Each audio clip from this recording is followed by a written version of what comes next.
দূর, আমি তায়ানের কথা দেশে ফিরে তোমাকে বলতাম, কিন্তু পারিনি। তায়ান ছোট থেকে ওর বাপের সাথে বড় হয়েছে, আর ওর ইচ্ছে তীরের মতো ওর মাম্মা পাপাই হবে। তাই আমি চাই না তুমি তায়ানের জন্য দায় পড়ে আমার কাছে থাকো, তাতে আমার সাথে ওর জীবনটাও বিষিয়ে যাবে। তাই আমি আগেই তোমাকে আমার স্ত্রী হিসেবে চেয়েছিলাম, যাতে তোমারও মনে না হয় যা করছে তায়ানের জন্য করছে। এবারও তোর কোনো কথা বলল না। এত কিছুর পর শুধু একটা কথাই বলবো, তায়ানের যতটা তোমায় প্রয়োজন আমারও তোমায় ততটাই প্রয়োজন। তোর ছাড়া তীব্র সত্যি অচল, তবুও বলবো না তুমি বাধ্য হয়ে আমাকে বিয়ে করো, বাকিটা তোমার ইচ্ছা। তবে একটা অনুরোধ থাকবে, তায়ান যেন বুঝতে না পারে ওর মামা পাপার সম্পর্কে বাকিদের মতো নয়, আর না কোনোদিন হতে পারবে। বলেই তীব্র পা বাড়াই বাইরে যাবার জন্য। তখনই শান্ত গলায় ডাক আসে তুরের, তীব্র। থেমে যাই তীব্র।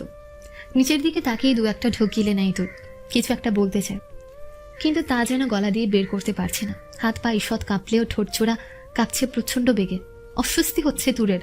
আর তীব্র বাইরে যাবার জন্য পা বাড়িয়েও সেখানে দাঁড়িয়ে আছে তুরের মুখ নিঃসৃত নিঃসিদ্ধান্ত শোনার লক্ষ্যে। বহুল কাঙ্ক্ষিত সে বাক্য, যা তীব্র শুনতে চায়, তবে কোথাও মনের মাঝে একটা আশার দ্বীপ জ্বলছে তুর, তাই বলবে যা ও শুনতে চায়। তখনই তুর কাঁপা কাঁপা ঠোঁটে আবার তীব্র নাম করতেই তীব্র চোখ বন্ধ করে নেয়। শ্বাস যেন আটকে আসছে। আজ এই অনন্ত মহাবিশ্বের সৃষ্টির মাঝে তীব্রের একটাই চাওয়া, তা হচ্ছে তুরের সম্মতি। নিজেকে ধরে রাখতে পারছে না, তবুও হাত মুঠ করে সামলাচ্ছে নিজেকে। আবারও তুরের ধীর কণ্ঠে তীব্র ডাক শুনতে পেল। তীব্রের ভেতরের উদ্বেগ যেন আরো বেড়ে যাচ্ছে। মনে হচ্ছে বুকে হাজার মন পাথর জমা হয়েছে। এবার তোর মুখ ফুটে কিছু না বললে তার তলে পিষ্ট হবে তীব্র। ওর মুখে আবছে একটা বিনয়ীর কথা আসলো, প্লিজ তোর, আর পারছি না আমি। পরক্ষণেই তোর দ্রুত গতিতে বলে উঠল, আমি রাজি। কথাটা শুনে তীব্র চোখ মুখ খিচে বন্ধ করে উপরের দিকে তাকায়। নিজের ঠোঁট কামড়ে হাত মুষ্টিবদ্ধ করে দূরের অলক্ষ্যে শুধু এটাই বলল, ইয়েস। বুকের পাথর নেমে অসম্ভব হালকা লাগছে। তোর এখনো নিচের দিকে তাকিয়ে ঢোক গিলছে আর পাগলের মতন এক বুলিয়ে অড়ে যাচ্ছে।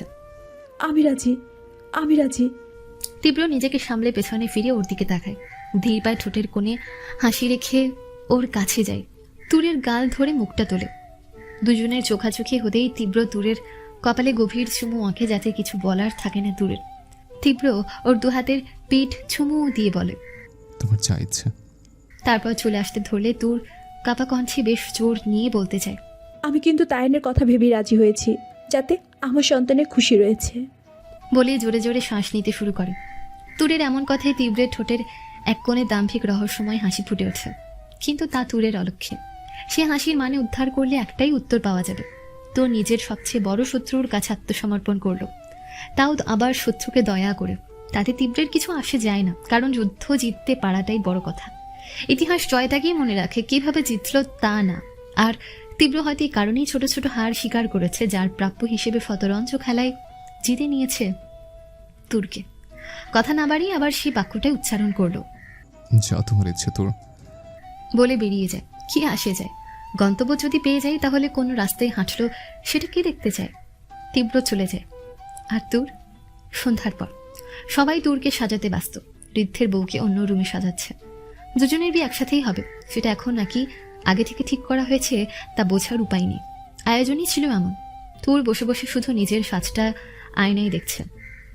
কয়েক বছর আগেও ও এইরকম ভাবেই বউ সেজেছিল তার ভালোবাসার মানুষকে বিয়ে করার জন্য, আর আজও তাই। তখনও তুর চুপচাপ ছিল, আজও তাই। তখনও যে মানুষটাকে বিয়ে করার কথা ছিল আজও তাই। পার্থক্য শুধু এতটুকুই, তখন পালিয়ে গিয়েছিল আর আজ স্বেচ্ছায় তাকে আপন করে নিতে যাচ্ছে। তাহলে কেন পালালো তখন? সেই তো তার জন্যই নিজেকে শেষ করতে হয়েছে। হয়তো এই জন্য পালিয়েছিল, যাতে ওদের গল্পের একটা নতুন অধ্যায় শুরু হবে, যা তীব্র বা তুর নয়, ঠিক করবে নিয়তি। তখন যদি না পালাতো তাহলে হয়তো তীব্র তুরের গল্পটাই এমন হতো না। তাই নিয়তির চাওয়া ছিল এটা। এসব ভাবতে ভাবতে কেউ তুরের কাছে এসে ওর গায়ে হাত দেয়। নিজের খেয়ালে হারানো তুর বাস্তবে ফিরে আসে তার ছোঁয়াতে। তার দিকে তাকাতেই দেখে তায়ান দাঁড়িয়ে আছে।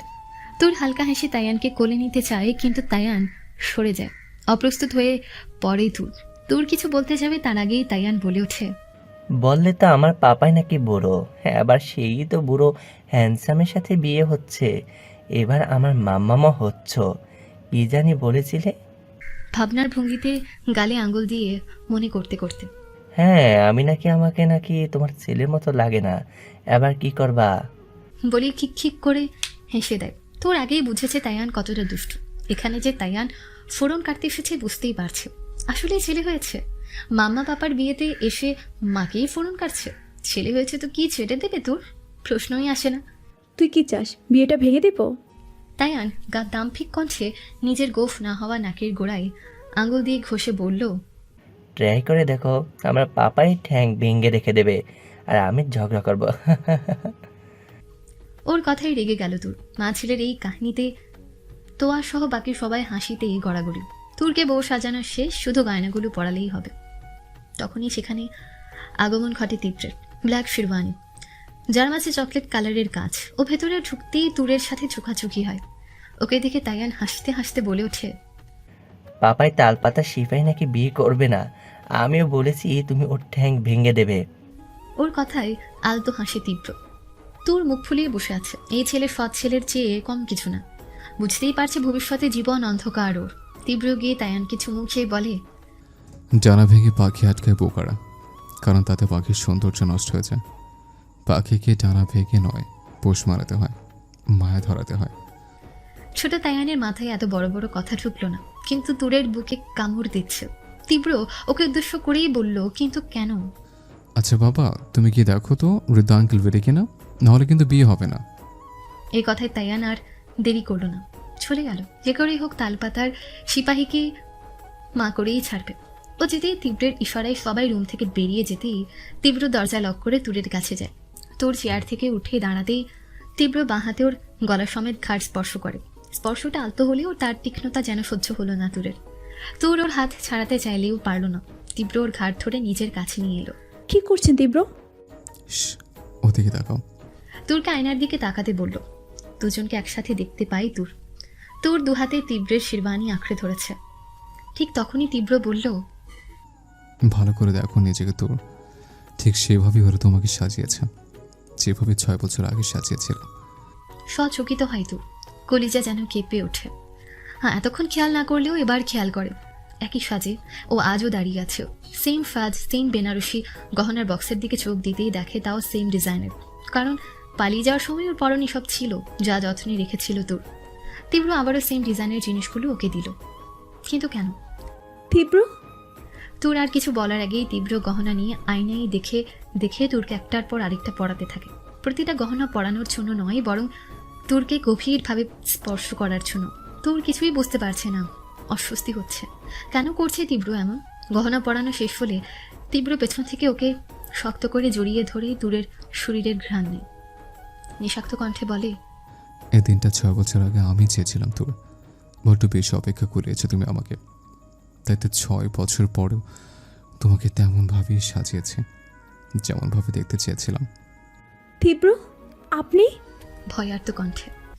চুপ, অনেক শুনেছে, এবার আর কিছু শুনবো না আমি। তীব্রের যা চাই, যেমন চাই, যেভাবে চাই সেটা ঠিক সেভাবেই চাই। তাই তো এই ব্যবস্থা। 6 বছর আগে যা পারিনি সেটা এবার হবে। তীব্রের ভয়ার্ত শীতল কণ্ঠে শরীরে কাঁটা দেওয়ার মতন। কি বোঝাতে চাইছে তীব্র? মানে? মানে? রহস্যময় হাসি দিয়ে তুর্কে সমেত বিছানায় বসে তীব্র। তারপর ওর গলার নিচের বাইটের জায়গাটায় আঙুল দিয়ে স্পর্শ করতেই কুকড়ে ওঠে তুর। তা দেখে তুরকে ছেড়ে বিছানায় শুয়ে পড়ে তীব্র। কিছুক্ষণ বাদেও তুরকে টেনে নেয়, তুরের মাথাটা নিজের বুকের উপর রাখে। মানে এটাই তোর? ভালোবাসি তোমাকে, তবে তাও খুব ভয়ঙ্কর নিষ্ঠুরভাবে, যার কল্পনা কেউ করতে পারবে না। বলে শক্ত করে তুরকে ধরে। এতটাই শক্ত করে যাতে ব্যথা পায় তুর। তীব্র, বিয়ে করবে আমাকে? মানে? আমার জন্য, শুধু আমার জন্য, শুধু আমাকে ভালোবেসে, শুধু আমার কাছে থাকার জন্য, আমাকে ভালোবাসার জন্য। আমার স্ত্রী হয়ে নয়, আমার বন্তিনী হয়ে, আমার বন্ধ দরজায় তুমি থাকার জন্য বিয়ে করবে আমাকে, যাতে তুমি পাবে তোমার অধিকার, আর আমাকে ফেরত দেবে সেই তোরকে যে আমার ভয়ে গুটিয়ে থাকতো, কাছে আসতে ভয় পেত, কিন্তু আলতো ভালোবাসার যে উজাড় করে দোহাতে ভালোবাসার বৃষ্টি ছড়াতো। তীব্র, আমি আপনার কথা বুঝতে পারছি না। তীব্র আর কিছু না বলেই বিছানা থেকে ওকে তুলে ওর হাত ধরে বাইরে নিয়ে আসলো। বিয়ের স্টেজে সামনে এসে তুরের হাত ছেড়ে দিল। পুরো জায়গায় মানুষ ভরপুর। চারদিকে মানুষ গমগম করছে, প্রেস, মিডিয়া আর অনেক নামি দামি লোক, আত্মীয় স্বজন সব। তুরের চোখে পানি, আর তীব্র শক্ত মুখে অগ্নি দৃষ্টিতে ওর দিকে তাকিয়ে আছে। তখনই একজন প্রেসের লোক এসে বলে, আপনাদের তো ডিভোর্স হয়ে গিয়েছিল তাহলে?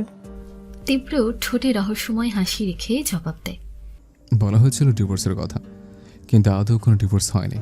তাই সামাজিকভাবে তোর এখন আমার স্ত্রী, আর এবার ধর্মীয়ভাবে পুরো দুনিয়ার সামনে করতে চাই। এটা শুনে তায়ান তোয়াকে জিজ্ঞেস করে, তোমাকে না সেদিন ডিভোর্স পেপার দিয়ে গিয়েছিল? তায়ানের কথায় তোয়া বলে উঠল, সেদিন ভাইয়া আমাকে ডিভোর্স পেপার দেয়নি, বলে গিয়েছিল ঠিকই, কিন্তু সেটা ডিভোর্স পেপার না, প্রপার্টি পেপার ছিল, যা পরে ঋদ্ধ আমাকে থেকে নিয়েছে আর বলেছে এই কথা যেন কেউ জানতে না পারে। ভাইয়া নাকি ভুল করে ডিভোর্স পেপারের জায়গায় প্রপার্টির পেপার রেখে গিয়েছিল, পরে সেই ডিভোর্স পেপার দিয়ে যাবে। এত কিছু হয়েছে যে আমি ভুলেই গেছি সেই কথা। এটা শুনে তায়ান দীর্ঘশ্বাস ছাড়ে। বুঝতেই পারছে তীব্র আসলে কি করেছিল। ওদিকে তীব্র তুরের দিকে এগিয়ে যেতে যেতে বলল, সো মিসেস তুর, আপনি আরেকবার আমাকে বিয়ে করে? স্যার, মানে ডক্টর সৌহার্দ্য রায়হানের স্ত্রী তায়ান সুব্রত রায়হানের মা। তুরের কানের কাছে গিয়ে বলে, তীব্রের পন্থ দরজাতে তুমি হবে? ওর কথা শুনে বিস্ফোরিত চোখে তাকাই তুর। কি বলছে ও? সৌহার্দ্য রায়হান? এখানের সবাই অবাক, কারণ এই নামটাই প্রথম জানলো সবাই। এতদিন শুধু ডক্টর রায়হান না হলে এসআর বলে চিনেছে সবাই। তোর কাপা কাপা গলায় বলল, আপনি? আমি আমার বন্ধ দরজায় তুমি, তীব্র, মানে ডক্টর সৌহার্দ্য রায়হান। তোর অবাক হয়ে চেয়ে আছে তীব্রের দিকে। কারণটা খুবই সিম্পল। একজন স্ত্রী হয়েও সে তার হাজব্যান্ডের আসল নাম জানে না। তবে সৌহার্দ্য নাম শুনে অবাক হলেও এর জন্য একটু অবাক নয় যে ও তীব্রের আসল নাম জানে না। আসল নাম জানার জন্য যে পরিস্থিতি থাকে তা হয়তো কোনো দিন ছিল না। তখনই তায়ান এসে তীব্রের সামনে দাঁড়ালো। শেষ পর্যন্ত নিজের নামটা দুনিয়ার সামনে আনলি। কি করব, বিয়ের সময় তো আর নিকনেম দিয়ে বিয়ে করতে পারবো না, তাই এখনই বললাম। নাহলে পরে দেখা যেত সৌহার্দ্য নামটা কার এটা ভেবে বিয়েটাই হতো না। তা ঠিক বলেছেন স্যার, তবে আমি আমার বউকে এখনও দেখলাম না। বিয়ের সময় বউ দেখে আমার আবার না আমি বেঁকে বসি। মজা করে তীব্র কিছু বলল না, শুধু হাসলো। তখনই তুষা এসে তীব্র আর তুরকে ধরে। এটা দেখে তীব্র ওর কানে কানে বলে, ধরেছিস তাতে সমস্যা নেই, আমার বউ তেমন কিছু বলবে না, কিন্তু তোর বর? অরুণের দিকে তাকাতেই মুখটা ফিরিয়ে নেয়। তা দেখে তুষা মুখ বাঁকিয়ে বলে, বিয়ে হয়ে গেল অথচ হিংসে কাটল না। অরুণ, তোমার বইয়ের চেয়ে সৌহার্যের বউ বেশি সুন্দর। বলে জিবা কাটে। সরি, তোকে সৌহার্দ্য ডাকা তো তোর পছন্দ নয়। তীব্র হালকা হেসে বলে, সমস্যা নেই, আমি তো বলেছি ডাকতে পারিস। হেসে ওঠে দুজনেই। তোর অবাক হয়ে ওদের দেখছে।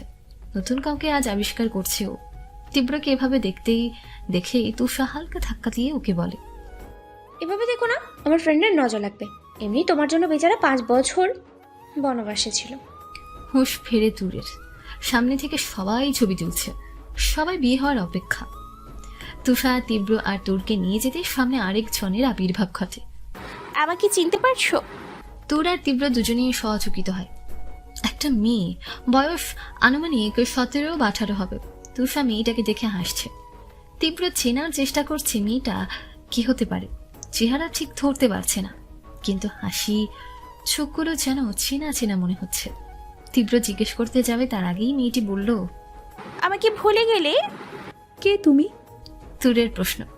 মেয়েটি হালকা হেসে তীব্রকে বলে দেয়, আমাকে ভুলে গেলে বয়ফ্রেন্ড? বলেছিলে না কাউকে না পেলে আমাকে বিয়ে করবে, কিন্তু দেখো না আমি বড় হলাম, কিন্তু তুমি আরেকজনকে বিয়ে করতে চলেছো। মেয়েটার কথাই হেসে ওঠে তীব্র। সরি, তখন তোমার বাবা বলেছিল তোমার চেয়ে তোমার আম্মুকে আমার সাথে ভালো মানাবে, তাই আমি বলেছি আমার চেয়ে আমার ছেলেকে তোমার সাথে ভালো মানাবে। কথা শুনে রেগে যায় মেয়েটি। বলেছিলাম তখন তাড়াতাড়ি বিয়ে করে একটা বউ নিয়ে আসো, নাহলে আমি বড় হয়ে তোমাকে বিয়ে করব। আর তুমি কি করলে? আমি বড় হওয়ার পর এখন বিয়ে করছো। Not fair. তুমি সত্যি আমাকে বিয়ে করতে চাও? ভেবে দেখো, আমার কিন্তু এখনো বিয়ে হয়নি। তুই না বেশ খুশি হলো। ও তুষাকে ছাড়িয়ে তীব্রের হাত ধরলো। আমি তোমাকে বিয়ে করবো বয়ফ্রেন্ড। তুষা, তুই কি কোথায় পেলে তা আমার বিয়েতে? বিগত 6 মাস ধরে তোর সাথে দেখা করবে বলে পাগল হয়ে গেছে। কতবার বলেছি তোর খবর জানি না, কিন্তু বয়ফ্রেন্ড নট ফেয়ার। আজ সকলেই জানতে পারি তোমার কথা। আমি চট্টগ্রাম থেকে কিভাবে এসেছি জানো, আর তুমি? আচ্ছা ঠিক আছে, বিয়ে করবে তাহলে আমার বউয়ের থেকে পারমিশন নাও। তাকে বিয়ে করতে যাচ্ছে তো? তুই না তুরের দিকে তাকায়। এই যে সুন্দরী, আমি কিন্তু তোমার চেয়ে বেশি সুন্দরী। আর আমি তোমার আগে থেকে আমার বয়ফ্রেন্ডের পিছে আছি। আজ ঠিক সময় এসেছি, প্লিজ আমাকে বিয়েটা করতে দাও না। অনুরোধ করে। তোর কি বলবে বুঝতে পারছে না। বিয়ে করতে চাই মানে? তীব্র হাসছে। এই সে 11 বছরের ছোট্ট তুই না, যে তীব্রকে বয়ফ্রেন্ড বলতো। ও বয়ফ্রেন্ড, চলো না বিয়ে করি। তখনই তাইয়ান সামনে আসে। এই তুমি কে? আমার পাপাইকে বিয়ে করতে চাইছো?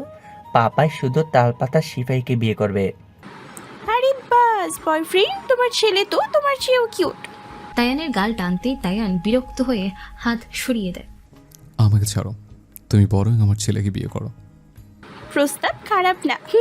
তুই না হাঁটু গেড়ে তায়ানের সামনে বসে বলে, এই পিচ্ছি, বিয়ে করবি? না, তুমি অনেক বড়। তাই নাকি রে? তা কাকে বিয়ে করবি? তায়ান কিছুক্ষণ ভেবে বলল। তীরকে। এটা শুনে ওখানের সবাই হেসে দেয়। তোমার রেগে যায়।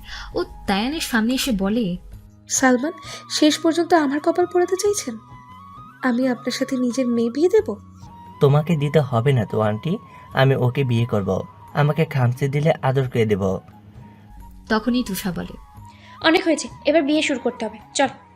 তুষা তুরকে নিয়ে যায় আর তাইয়ান আর তুই না তীব্রকে। বিয়ের আয়োজন শুরু করে। ঋদ্ধের বিয়ের পর ওদের বিয়ে। হুজুর এসে ঋদ্ধকে কবুল বলতে নেয়, কিন্তু তখনই বাঁধে বিপত্তি। মেয়ের নাম শুনে ঋদ্ধ বিয়ের স্টেজ ছেড়ে উঠে যায়। কারণ মেয়ের নাম রিদিতিয়া, আর সে অন্য কেউ নয়, ঋদ্ধের সেই জাতাকল। ঋদ্ধ অগ্নিমুখ করে ওর বাবা মায়ের দিকে তাকায়। তোমরা দেখ ঋদ্ধ, মেয়েটারও বিয়ে 3বারও ভেঙেছে তো। তো তো আমি কি করব? ওই মেয়েকে বিয়ে করার চেয়ে সন্ন্যাস নেওয়া ভালো। তীব্র এসে বলল, ছেলে মানুষের করো না ঋদ্ধ।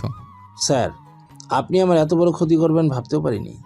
বিয়ে না করলে কিন্তু কি করবেন? চাকরি থেকে বের করে দিবেন? পুলিশে দিবেন? ওকে, বেকার থাকবো, না খেয়ে মরবো, কিন্তু ওইটাকে বিয়ে ঋদ্ধ। কোনো লাভ নেই। বিয়ে আমি করতাম না। পুরো কথা বলার আগেই ঠাস ঋদ্ধের শার্টের কলার ধরে রিদিতিয়া বলল, আমার সাথে এতগুলো বছর প্রেম করে এখন অন্য কাউকে বিয়ে করবি? ঋদ্ধ রিদিতিয়াকে ছাড়িয়ে বলে। স্যার, আপনি সত্যি একে বিয়ে করতে বলছেন? তীব্র নির্বাক। রিদিতিয়া বলে উঠল, উনি কি বলবে? প্রেম করার সময় জিজ্ঞেস করেছিলি? আর ভাইয়া, আপনি তো আমাকে ওকে বিয়ে করার জন্য বলেছেন, না হলে এই প্রতারকটাকে। স্যার, তীব্র এবার বুঝলো কত বড় ভুল করেছে। রিদিতিয়া ঋদ্ধের কলেজ লাইফের গার্লফ্রেন্ড। রিদিতিয়াকে চিনলেও আগে জানতো না ও ঋদ্ধের গার্লফ্রেন্ড। যথেষ্ট সম্মান করে তীব্রকে। সরি। ঋদ্ধকে ইশারা করে তীব্র। আমি এই বিয়ে করব না। তুষার রেগে যায়। এই, তোর বিয়ে করতে হবে না, আগে তোর আর তীব্রের বিয়ে হবে। এটা শুনে তোর এবার বেঁকে বসে। ওর কথা ঋদ্ধের বিয়ে আগে না হলে ও বিয়ে করবে না। এবার তীব্রের মাথা গরম হয়ে যায়। সবার দফা এক। হুজুর কি করবে বুঝতে পারছে না। একজুটির বস রাজি তো আরেকজনের বউ। সবার মাঝেই নীরবতা। তোর আর ঋদ্ধ দুজনেই বেঁকে বসে আছে। বেশ কিছুক্ষণ চিন্তা করে কোনো সলিউশন পায় না।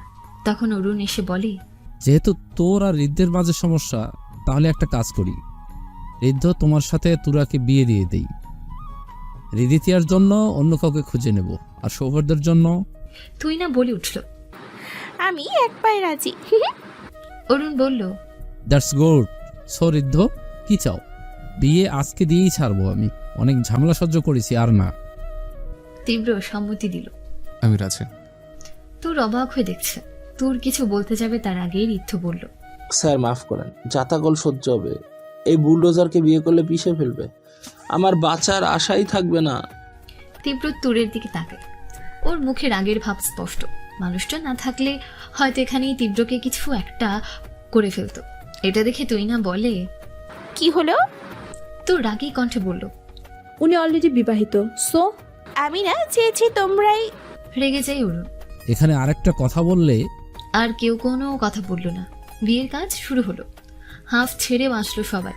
শেষমেশ বিয়েটা হচ্ছে। তো একটা দীর্ঘশ্বাস নেয়।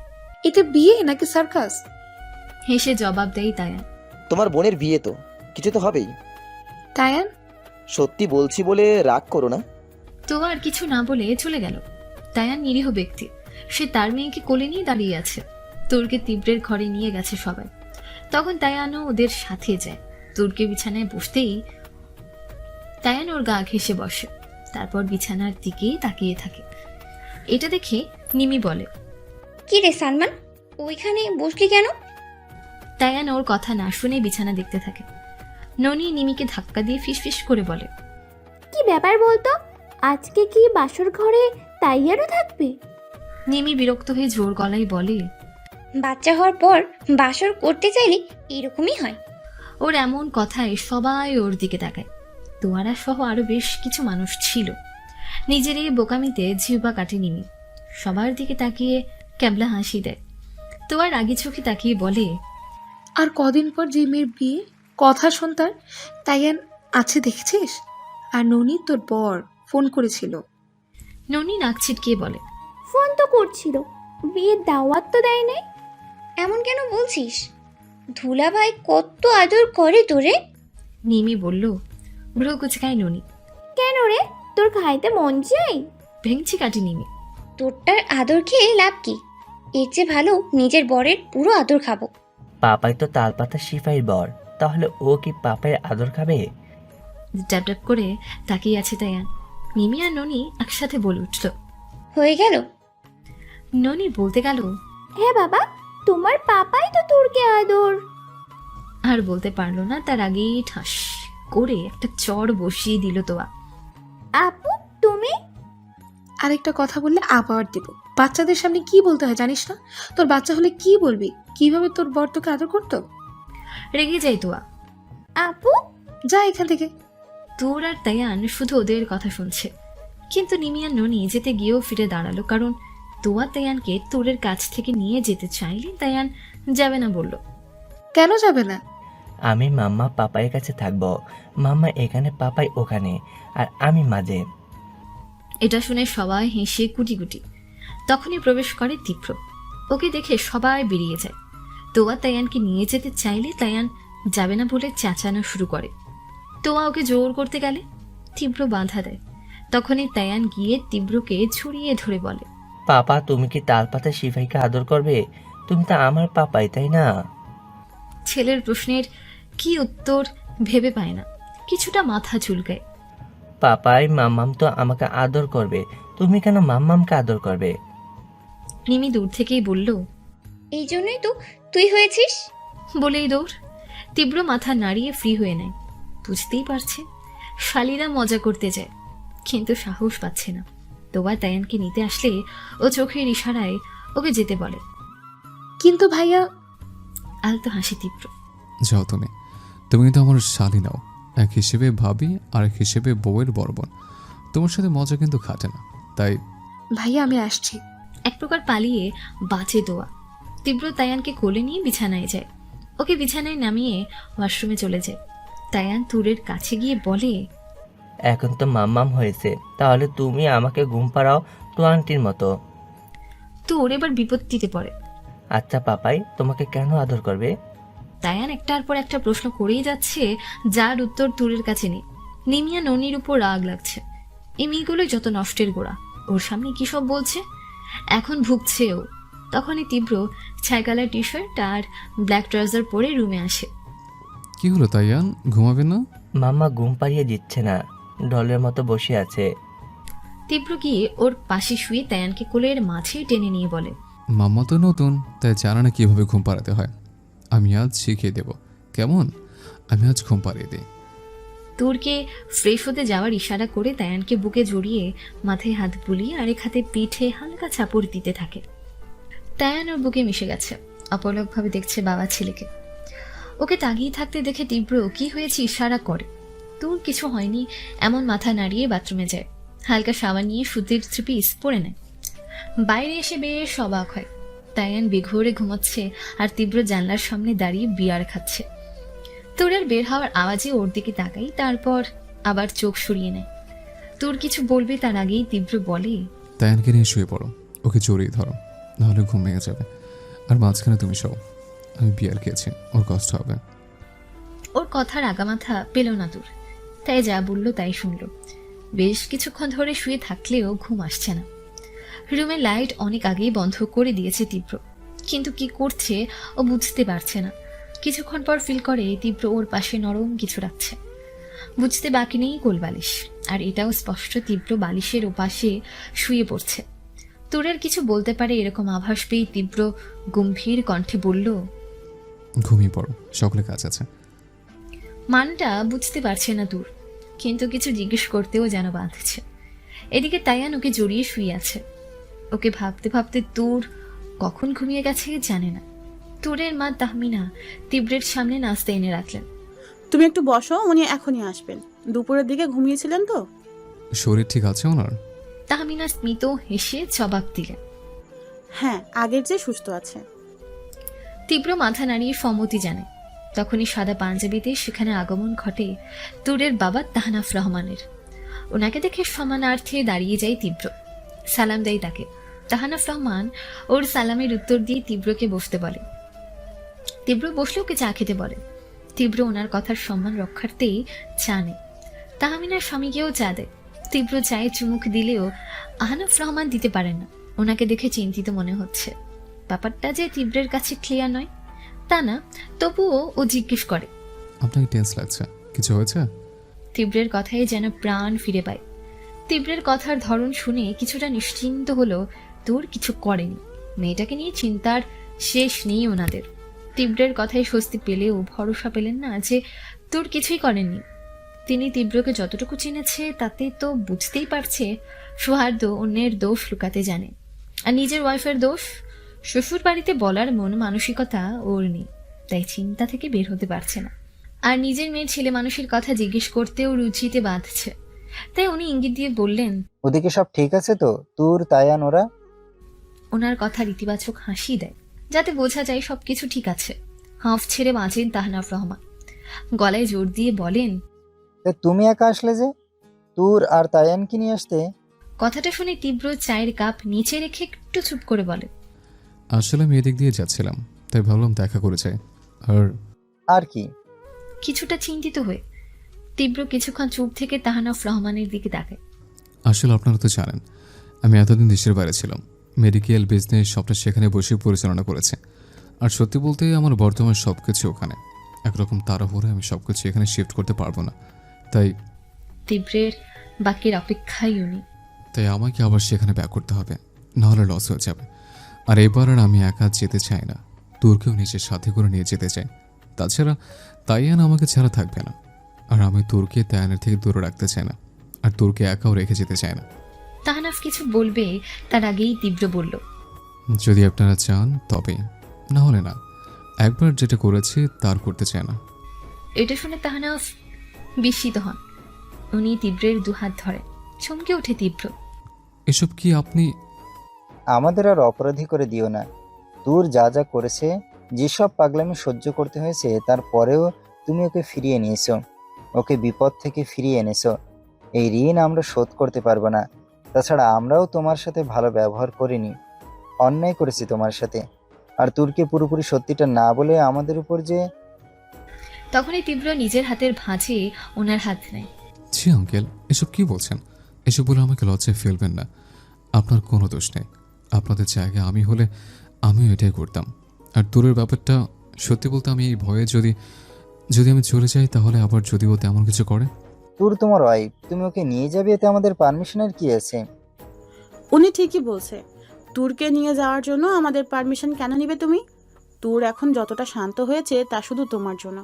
তুমি ওকে রেখে গেলে হয়তো আমাদের চিন্তা হতো। তুরের মা এক নাগারে বলল। তাতে ওর বাবাও তাল মিলাল। সত্যি তীব্র চলে গেলে যদি তুর পাগলামি শুরু করে। এটা শুনে তীব্র মুখে কৃতজ্ঞতার হাসি ফুটিয়ে বলল, ধন্যবাদ ব্যাপারটা বোঝার জন্য। তুর তোমার সাথে থাকলে আমরা নিশ্চিন্ত থাকবো। তুমি আমাদের চেয়ে ওর ভালো খেয়াল রাখতে পারবে। তুরের বাবা বললেন, এই জন্য আপনাদের কাছে আসেন। যাই হোক, আজ তাহলে আসি। সচকিত হয় তুরের মা। সে কি, এখনই চলে যাবে? আসলে আন্টি হাঁটাপথে এসেছি তো, তাই যেতে হবে। আরেকদিন ওদের নিয়ে আসবো বড়। কিন্তু ওর মাকে থামিয়ে দিয়ে তাহনাফ বলে, ঠিক আছে বাবা, তবে ভুলে যেও না। তীব্র হালকা হেসে জবাব দেয়, আপনারা গিয়ে ওর সাথে দেখা করে আসুন, ওর ভালো লাগবে। আজ তাহলে আসে। তীব্র চলে যেতে ধরলে আবার ডাক পড়ে। কবে যাবে? এখনো ডেট ফিক্স হয়নি, এখানে কাজ মিটে গেলেই আজ তাহলে আসে। তারপর তীব্র চলে যায়। তীব্র চলে গেলে প্রশান্তির নিঃশ্বাস নিয়ে তাহনাফ রহমান বলে, শেষ পর্যন্ত মেয়েটাকে নিয়ে স্বস্তি পাওয়া গেল। ছেলেটা বুঝদার, দায়িত্ববান। দূর ওর কাছে থাকলে আর কোনো চিন্তা নেই, ঠিক সামলে নিতে পারবে। ও আসার পর সবটা ঠিক হয়ে গেছে। তুষারের মাও সায় মেলাই তাতে। সত্যি বলেছ, না হলে তুর যে পর্যায়ে গিয়েছিল, যা করেছে তুরের জন্য, অন্য কেউ হলে। এসব না বলাই ভালো। ভাবছি তুরের সাথে দেখা করে আসব। সম্মতি জানাই তাহমিনা। তীব্র বাইরে এসে মোবাইলের স্ক্রিনে থাকা তুর আর তায়ানের ছবি দেখে নেয়। আলতো করে তুরের ছবিতে হাত বুলিয়ে আনমনে হেসে বলে, 6 বছর আগে যারা আমাকে তোমার জন্য ক্ষতিকর মনে করতো, আজ তারাই তোমার সবচেয়ে নিরাপদ স্থান আমাকে মনে করছে। তবে কি জানো বোকা পাখি, সব কিছু এবার রিপিট হবে। পার্থক্য এটুকুই, তখন সেটা আড়ালে, এখন তা জানি। বলে গাড়ি স্টার্ট দেয়। সেদিন তুরকে সবকিছু এজন্যই কিছু বলেনি। তখন যদি তুরকে ওর আত্মীয়দের নিয়ে সবটা সত্যি বলে দিত, তাহলে তীব্রকে নিয়ে ওনাদের মনে বিরূপ ধারণা জন্ম নিত। তীব্র আদৌ ওকে ভালো রাখতে পারবে কিনা, ওকে নিয়ে বিদেশ গেলে তুরের সত্যিই ভালো হবে কিনা, কিন্তু এখন তা ওনাদের মনে আসা তো দূর। তুরের মুখে শুনলেও বিশ্বাস করবে কিনা তা নিয়ে সন্দিহান তীব্র। আর তুরের ভুল বোঝার ব্যাপারটা সাগরের মাঝে লবণ ফেলার মতো। কারণ তীব্রের প্রতি তুরের মনে এত বিদ্বেষ, তাতে নতুন করে আরেকটু যোগ হলে বেশি ক্ষতি হবে না। তীব্র এটাও খুব ভালো করে জানে তুর রাগ অভিমান যাই করুক তীব্রকে ছেড়ে থাকতে পারবে না। তাই সত্যিটা তুরকে জানিয়ে সবার চোখে নিজেকে ছোট করা নিহাত বোকামি। তাতে লাভ তো কিছুই হতো না, বরং তীব্রের ভাবনা চিন্তা নিয়ে ওনারা সন্দিহান থাকতো। সব বুদ্ধিমানের কাজ সবটা তুরকে না জানানো। তারপর গাড়ি স্টার্ট দেয় তীব্র। পুরো রুম অন্ধকার, লাইট নিভানো। রাত 12টা, ঘড়ির টংটং আওয়াজে তোর চোখ মেলে তাকায়। তাইয়ান মাকে জড়িয়ে বুকের মাঝে গুটিসুটি মেরে ঘুমিয়ে আছে। 10টা নাগাদ তোর ওকে নিয়ে শুয়ে পড়েছিল। তাইয়ান ঘুমিয়ে পড়লেও তোর ঘুমাতে পারেনি, তবু চোখ বন্ধ করেছিল। ঘড়ির তীক্ষ্ণ আওয়াজে শুয়ে থাকাতে যেন বিরক্ত হচ্ছে। ও শোয়া থেকে উঠে তাইয়ানের কোলের মাঝে বালিশ আর গায়ে কম্বল দিয়ে বিছানা ছাড়ল। জানলা দিয়ে আসা আলোতে পুরো রুম আবছা আলোকিত। ও বিছানা থেকে উঠে মোবাইলটা নিয়ে তীব্রের নাম্বারে কল দেয়, কিন্তু নাম্বারটা বন্ধ বলছে। একটা দীর্ঘশ্বাস ফেলে তুর তায়ানের মাথার কাছে বসে ওর কপালে হাত দেয়। আলতো করে মাথায় হাত বুলিয়ে দিচ্ছে তায়ানের। নিজেকে একটু একটু করে স্বাভাবিক জীবনে নিচ্ছে তুর। কিছুক্ষণ বাদে তায়ানের মাথায় মাথা ঠেকায়। দুহাত গড়িয়ে দু চোখ গড়িয়ে পানি পড়ছে ওর। তীব্রের সাথে নতুন জীবনের পথ চলা আজ 1 মাস হতে চলল। অথচ তীব্রকে যেন চিনতেই পারছে না। ও যেন একটা প্রশ্নবোধক চিহ্ন হয়ে দাঁড়িয়েছে দূরের কাছে। এই 1 মাস একবারও দূরের কাছে আসার চেষ্টা তো দূর, তোরকে ভালোভাবে লক্ষ্য করেছে কিনা তাই জানে না। দূর ভালোভাবে কথা পর্যন্ত বলেনি, কিছুই বুঝতে পারছে না। এই তীব্রকে ও চেনে না, দিন দিন যেন অন্য কাউকে আবিষ্কার করছে। কেন এমন করছে তীব্র? এসব ভাবতে ভাবতে কখন ঘুমিয়ে পড়েছিল বুঝতেই পারেনি। হঠাৎ দমকা হাওয়ায় কেঁপে উঠল তুর। ঘুমটা ভেঙে যায়। জানলার পর্দাগুলো উড়াউড়ি করছে। প্রচন্ড গতিতে হাওয়া প্রবাহিত হচ্ছে। আচমকা মেঘ ডেকে ওঠে, বৃষ্টি নামবে বোধ হয়। তোর মোবাইলটা অন করে টাইমটা দেখে নিল। 2:45 বাজে। এখনো এলো না তীব্র। প্রতিদিন দেরি করলেও এত দেরি করে না। চিন্তা হচ্ছে তীব্রের জন্য। হঠাৎ করে ঝুম বৃষ্টি নামে। তোর জানলা বন্ধ করতে যায়। তখনই মনে পড়ে সেদিন রাতের কথা। তীব্র এখানে দাঁড়িয়েছিল। সেদিন ওর চোখে যে ভালোবাসা ছিল, তোরকে কাছে পাওয়ার নেশা ছিল, এই 1 মাসে তা দেখেনি তোর। কেন করেছে তাহলে বিয়ে? কেন তোরের এটা মনে হচ্ছে ওকে এখানে আনার কারণ, ওকে বিয়ে করার কারণ, ওর সাথে থাকার কারণ শুধুমাত্র তায়ানকে সময় দিতে পারবে না বলে মা দিয়েছে। তোর তখনই জানলা বন্ধ করে দেয়, জোরে জোরে হাঁপাতে থাকে।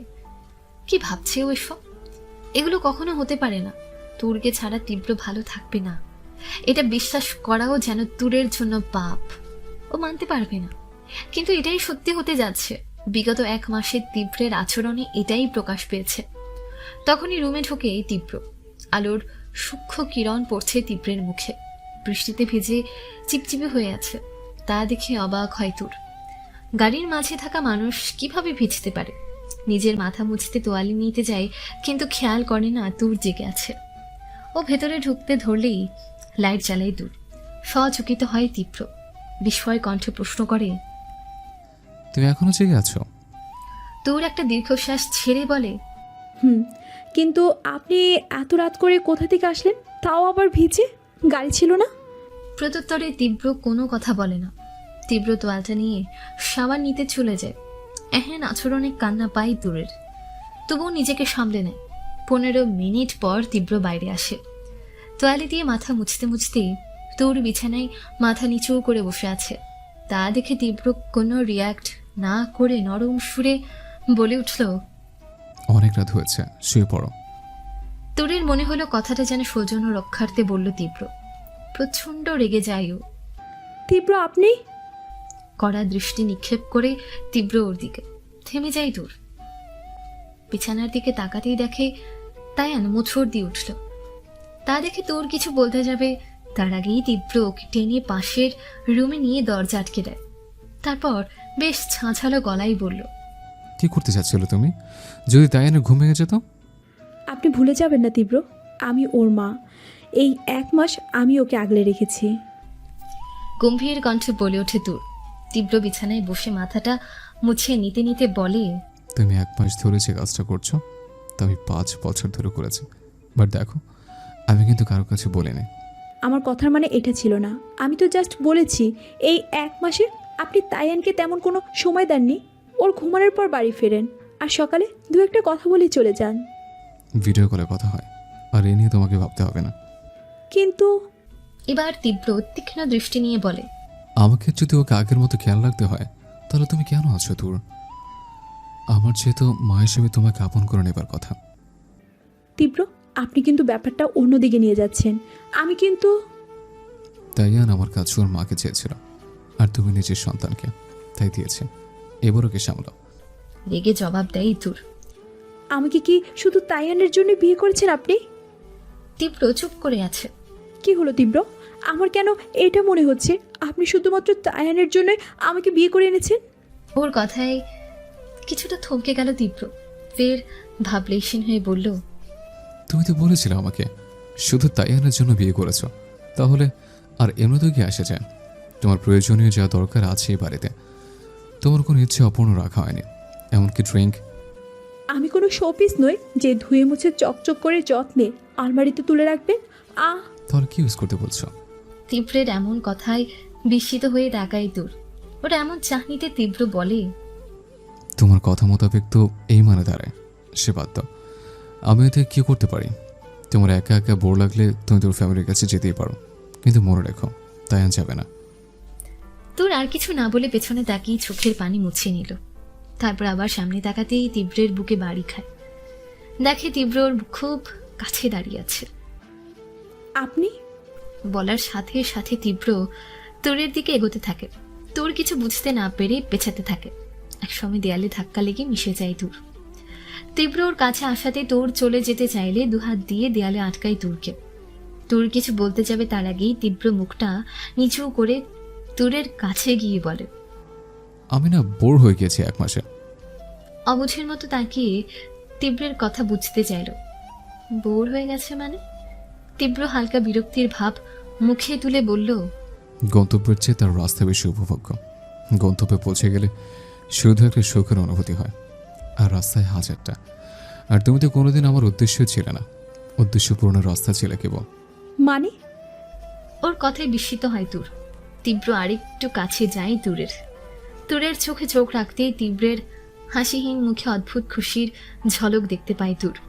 তীব্র দেয়ালে 1 হাতের ভর রেখে আর 1 হাতে তুরের চুলগুলো কুঁজে দেয় কানে। তোর পাথর হয়ে নিচে তাকিয়ে আছে। তীব্র ওর চুল গুছতে গুছতে বলে, সত্যি বলছি তোর, তুমি আমার লক্ষ্যের রাস্তা ছিলে। আর রাস্তার পথিকের জন্য তত সময় এক্সাইটিং যত সময় পথের সামনে কি আছে জানা না আছে। গন্তব্যে পৌঁছালে রাস্তা চলার মজা কি? তীব্র আপনি? তীব্রের চোখের দিকে তাকিয়ে অশ্রু গড়িয়ে পড়ে। তীব্র বুড়ো আঙুল দিয়ে তা মুছিয়ে দেয়। কাঁদছো কেন? তোমার তো খুশি হওয়ার কথা। নির্বাক তুর। এ কথায় কেউ কিভাবে খুশি হয় ভেবে পাই না দূর।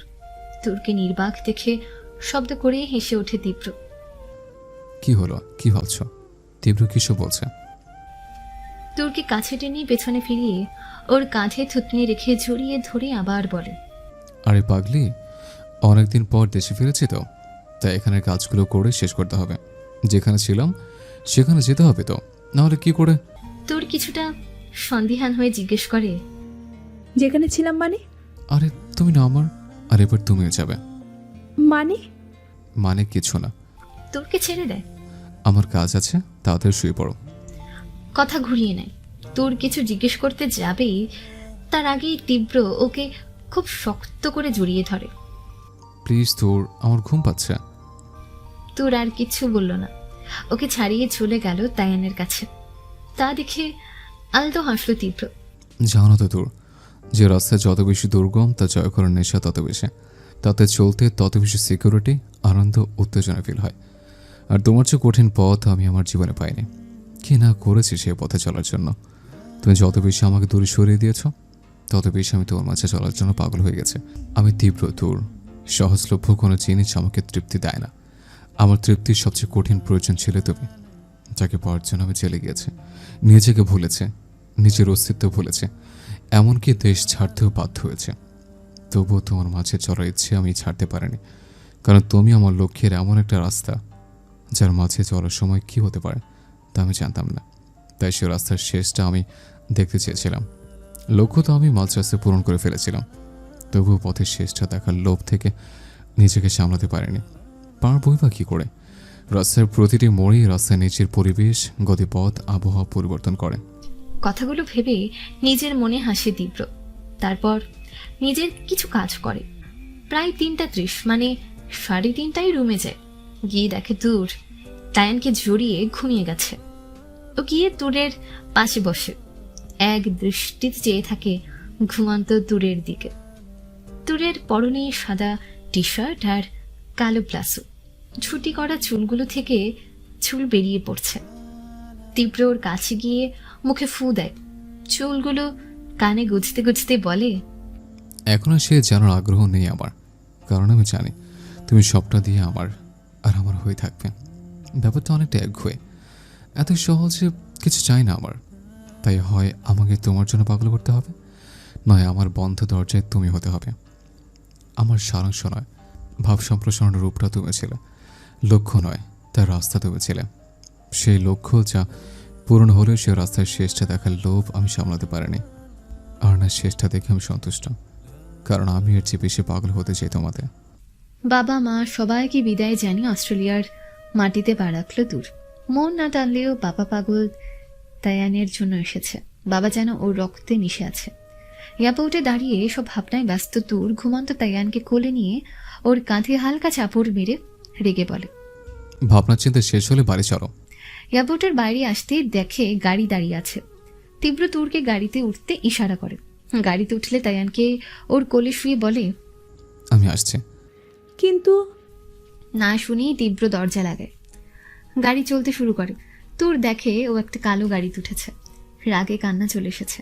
চেনে না জানে না এমন একটা দেশে তীব্র ওকে কিভাবে একা ছেড়ে দিল। কিছুক্ষণ বাদে ঘুম ভেঙে যায় তায়ানের। চোখ ডলতে ডলতে উঠে বসে। তাপাসি পাপাই কই?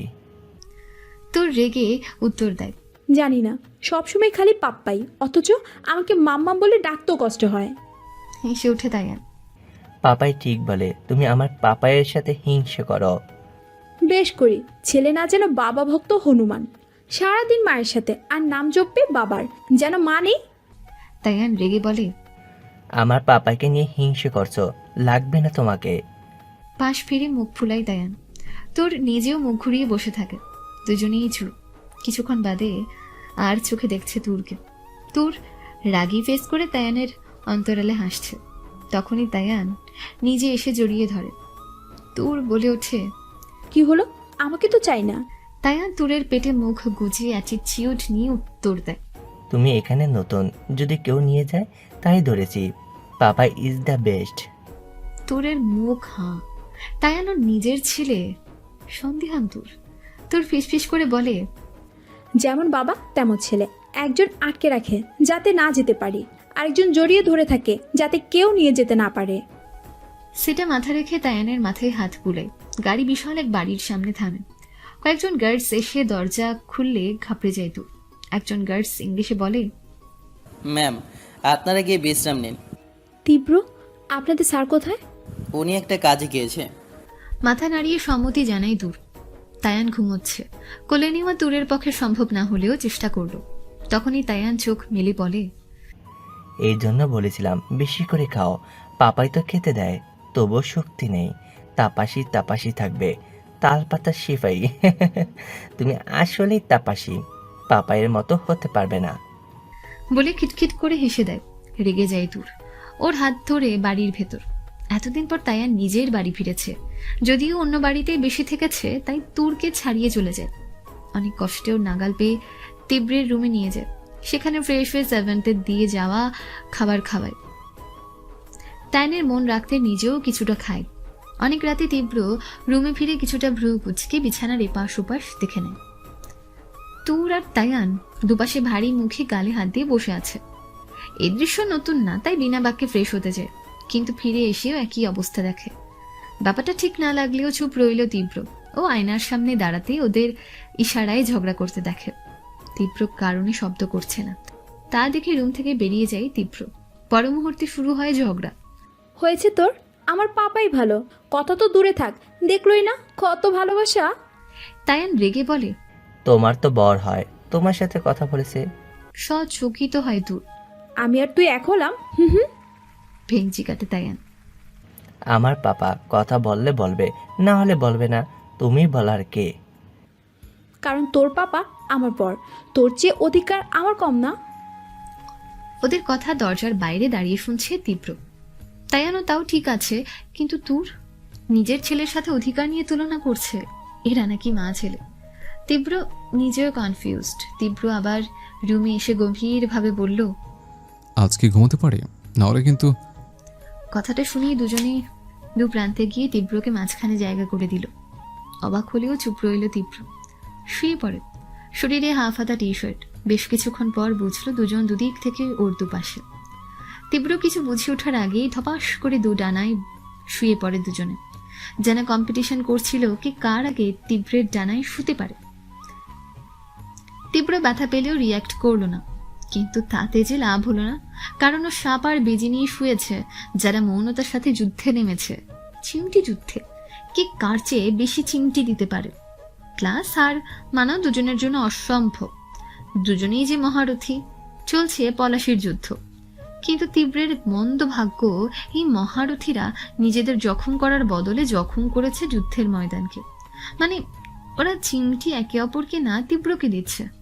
কে কার চেয়ে বেশি জোরে চিমটি কাটতে পারে শরীরের সমস্ত শক্তি দিয়ে। প্রথম সহ্য করলেও আর পারল না। দুজনকে দূরে সরিয়ে রাগী চোখে তাকায়। পেয়েছো কি আমাকে? শান্তিতে একটু ঘুমোতে দেবে না? দুজনেই চুপ। একে অপরকে দেখছে, তা দেখে আরো রেগে গেল তীব্র। কি হলো? আমি কিছু করিনি, তাপাসি করেছে। একদম মিথ্যে বলবি না। আমি কখন? দুজনেই চুপ। একটা কথা না, তোমাদের কিছু বলার চেয়ে বেটার আমি চলেছি। রুম থেকে বেরিয়ে গেলেও লাভ হলো না। তীব্রকে থামানোর জায়গায় ঝগড়া শুরু হয়েছে। রাগে ও বাইরে ড্রয়িং রুমে সোফায় শুয়ে পড়ে। সারা দিনের ক্লান্তিতে কখন ঘুমিয়ে যায় নিজেও জানে না। ঘুমের ঘোরে পাশ ফিরতে পারে না। পাশ ফিরতে চাইলে সামনে কিছু পড়ে যেতে নেয়। ঘুমের মধ্যে তা আঁকড়ে ধরে দ্রুত উঠে বসে। যা দেখে তাতে অবাক। তায়ান সোফায় ওর গায়ের উপর হাত পা তুলে জড়িয়ে ধরে শুয়ে আছে। তীব্র বসা অবস্থায় ছেলেকে কোলে তুলে একটা চুমু দেয়।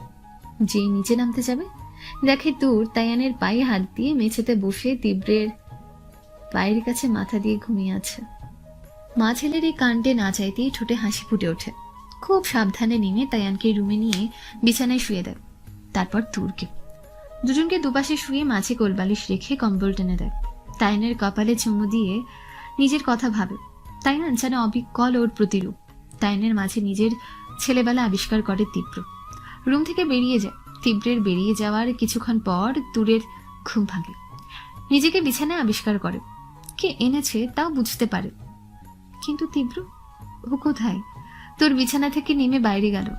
চারদিক অন্ধকার দেখলেও হঠাৎ নিচের দিকে কোণা রুমে হলুদ পর্দা আবিষ্কার করে, মানে সে ঘরে লাইট জ্বলছে। তোর ওই রুমের দিকে এগিয়ে যায়। দরজার কাছে গেলে খুব ক্ষীণ আওয়াজ পায়। ব্যাপারটা বোঝার জন্য দরজায় কান লাগে। তখনই সরে আসে দরজা থেকে, বুঝতে পারে ভেতরে কিছু হচ্ছে। ও দরজা খুলে ভেতরে ঢুকতেই শিওরে ওঠে তোর। পুরো রুমের অবস্থা বিধ্বস্ত। চোখে পড়ে স্টিক হাতে তীব্রকে। দরজা খোলার আওয়াজে পেছনে তাকায় তীব্র। বিভৎস হয়ে আছে তীব্রের চেহারা। অনেকদিন না ঘুমালে মানুষকে যেমন ক্লান্ত লাগে ঠিক তেমন লাগছে। রক্ত উঠে আছে চোখে, যেন কোনো উন্মাদ মানুষ তোর ভয়ার্থ মুখে তাকিয়ে আছে। তীব্র, আপনি? তীব্র শান্ত কণ্ঠে বলে, এখান থেকে যাও। কিন্তু যাও বলছি। হুঙ্কার করে। তোর ক্ষেপে ওঠে, কিন্তু বাইরে যাবার বদলে তীব্রের কাছে যায়। তীব্র! এটা দেখে তীব্র হাতের স্টিক দিয়ে ড্রেসিং টেবিলে বাড়ি মারে। তাতে কাঁচ এসে তীব্রের বুকে লাগে। সাদা টি শার্ট ছিঁড়ে রক্ত পড়তে থাকে। তোর দ্রুত তীব্রকে থামাতে যায়, কিন্তু তার আগেই তীব্র আরেকটা বাড়ি মারে যাতে কাঁচ চারদিকে ছড়িয়ে যায়। তোর গিয়ে তীব্রের হাত ধরে। তীব্র বারবার ওকে চলে যেতে বলে, কিন্তু তোর শোনা তোর বাধ্য হয়েই তোরকে ধাক্কা মারে। ছিটকে পড়ে যায় দেয়ালে, বাড়ি খাই। তবুও তীব্র থামছে না। তোর ওর আবার কাছে গিয়ে স্টিক ফেলে দিতেই তীব্র রেগে দেয়ালের সাথে চিপে উঁচু করে নেয়। তোর কিছু বলতে যাবে তার আগেই ওর ঠোঁটে ঠোঁট রাখে। তীব্রের আচরণের হিংস্রতাই বুঝতে পারছে ও নিজের মধ্যে নেই। কি করছে বুঝতে পারছে না। ওদিকে তুরের কপাল থেকে রক্ত গড়িয়ে পড়ছে। বেশ কিছুক্ষণ পর যখন তীব্র ওর গালে হাত দেয়, ঘন গরম তরল হাতে লাগে। দ্রুত ছেড়ে দেয় তুরকে। দেখে তুরের কপাল কেটে রক্ত বের হচ্ছে। তীব্র উন্মাদের মতন ড্রয়ার থেকে ফার্স্ট এইড বক্স নিয়ে আসে। তুরের কপালে রক্ত মুছে মেডিসিন দিয়ে প্লাস্টার করে দেয়। কাজ শেষ হওয়া মাত্রই সজোরে তুরের গালে চড় বসিয়ে দেয়। বলেছিলাম না চলে যেতে। সবসময় জেদের কি আছে? কতখানি কেটে আছে, আমার জন্য দরদ দেখাতে হবে না।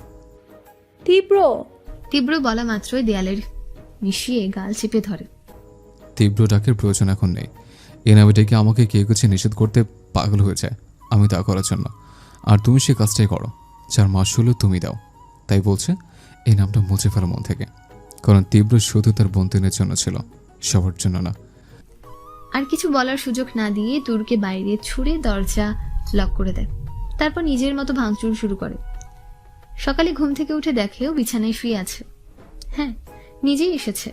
ক্লান্ত হয়ে রুমে ফিরে শুয়ে পড়েছিল। সকালে ঘুম ভেঙে তাইয়ান ওকে দেখতে না পেলে খোঁজ করবে, কিন্তু রাতে তুরকে দেখতে পায় না। এতটা ক্লান্ত ছিল যে খোঁজার মন অবস্থা ছিল না। দেখে কাল রাতে টি শার্ট গায়ে নেই, মানে তুর খুলে দিয়েছে। আর কিছু না ভেবে ও বিছানা ছেড়ে ফ্রেশ হয়ে কফি নিয়ে বেলকনিতে আসে। দেখে তুর আর তাইয়ান সুইমিং পুলের পাশে কিছু করছে।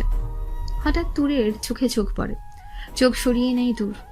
তীব্র কফি চুমুক দিতে দিতে গভীরভাবে পর্যবেক্ষণ করে তুরকে। সে চোখে রাগ স্পষ্ট, বুঝতে পারে কাল একটু বেশি করে ফেলেছে। তখনই একজন স্টাফ মোবাইল দিয়ে যায়। তীব্র কলটা ধরে। কলটা কেটে স্বস্তির শ্বাস ফেলে তীব্র।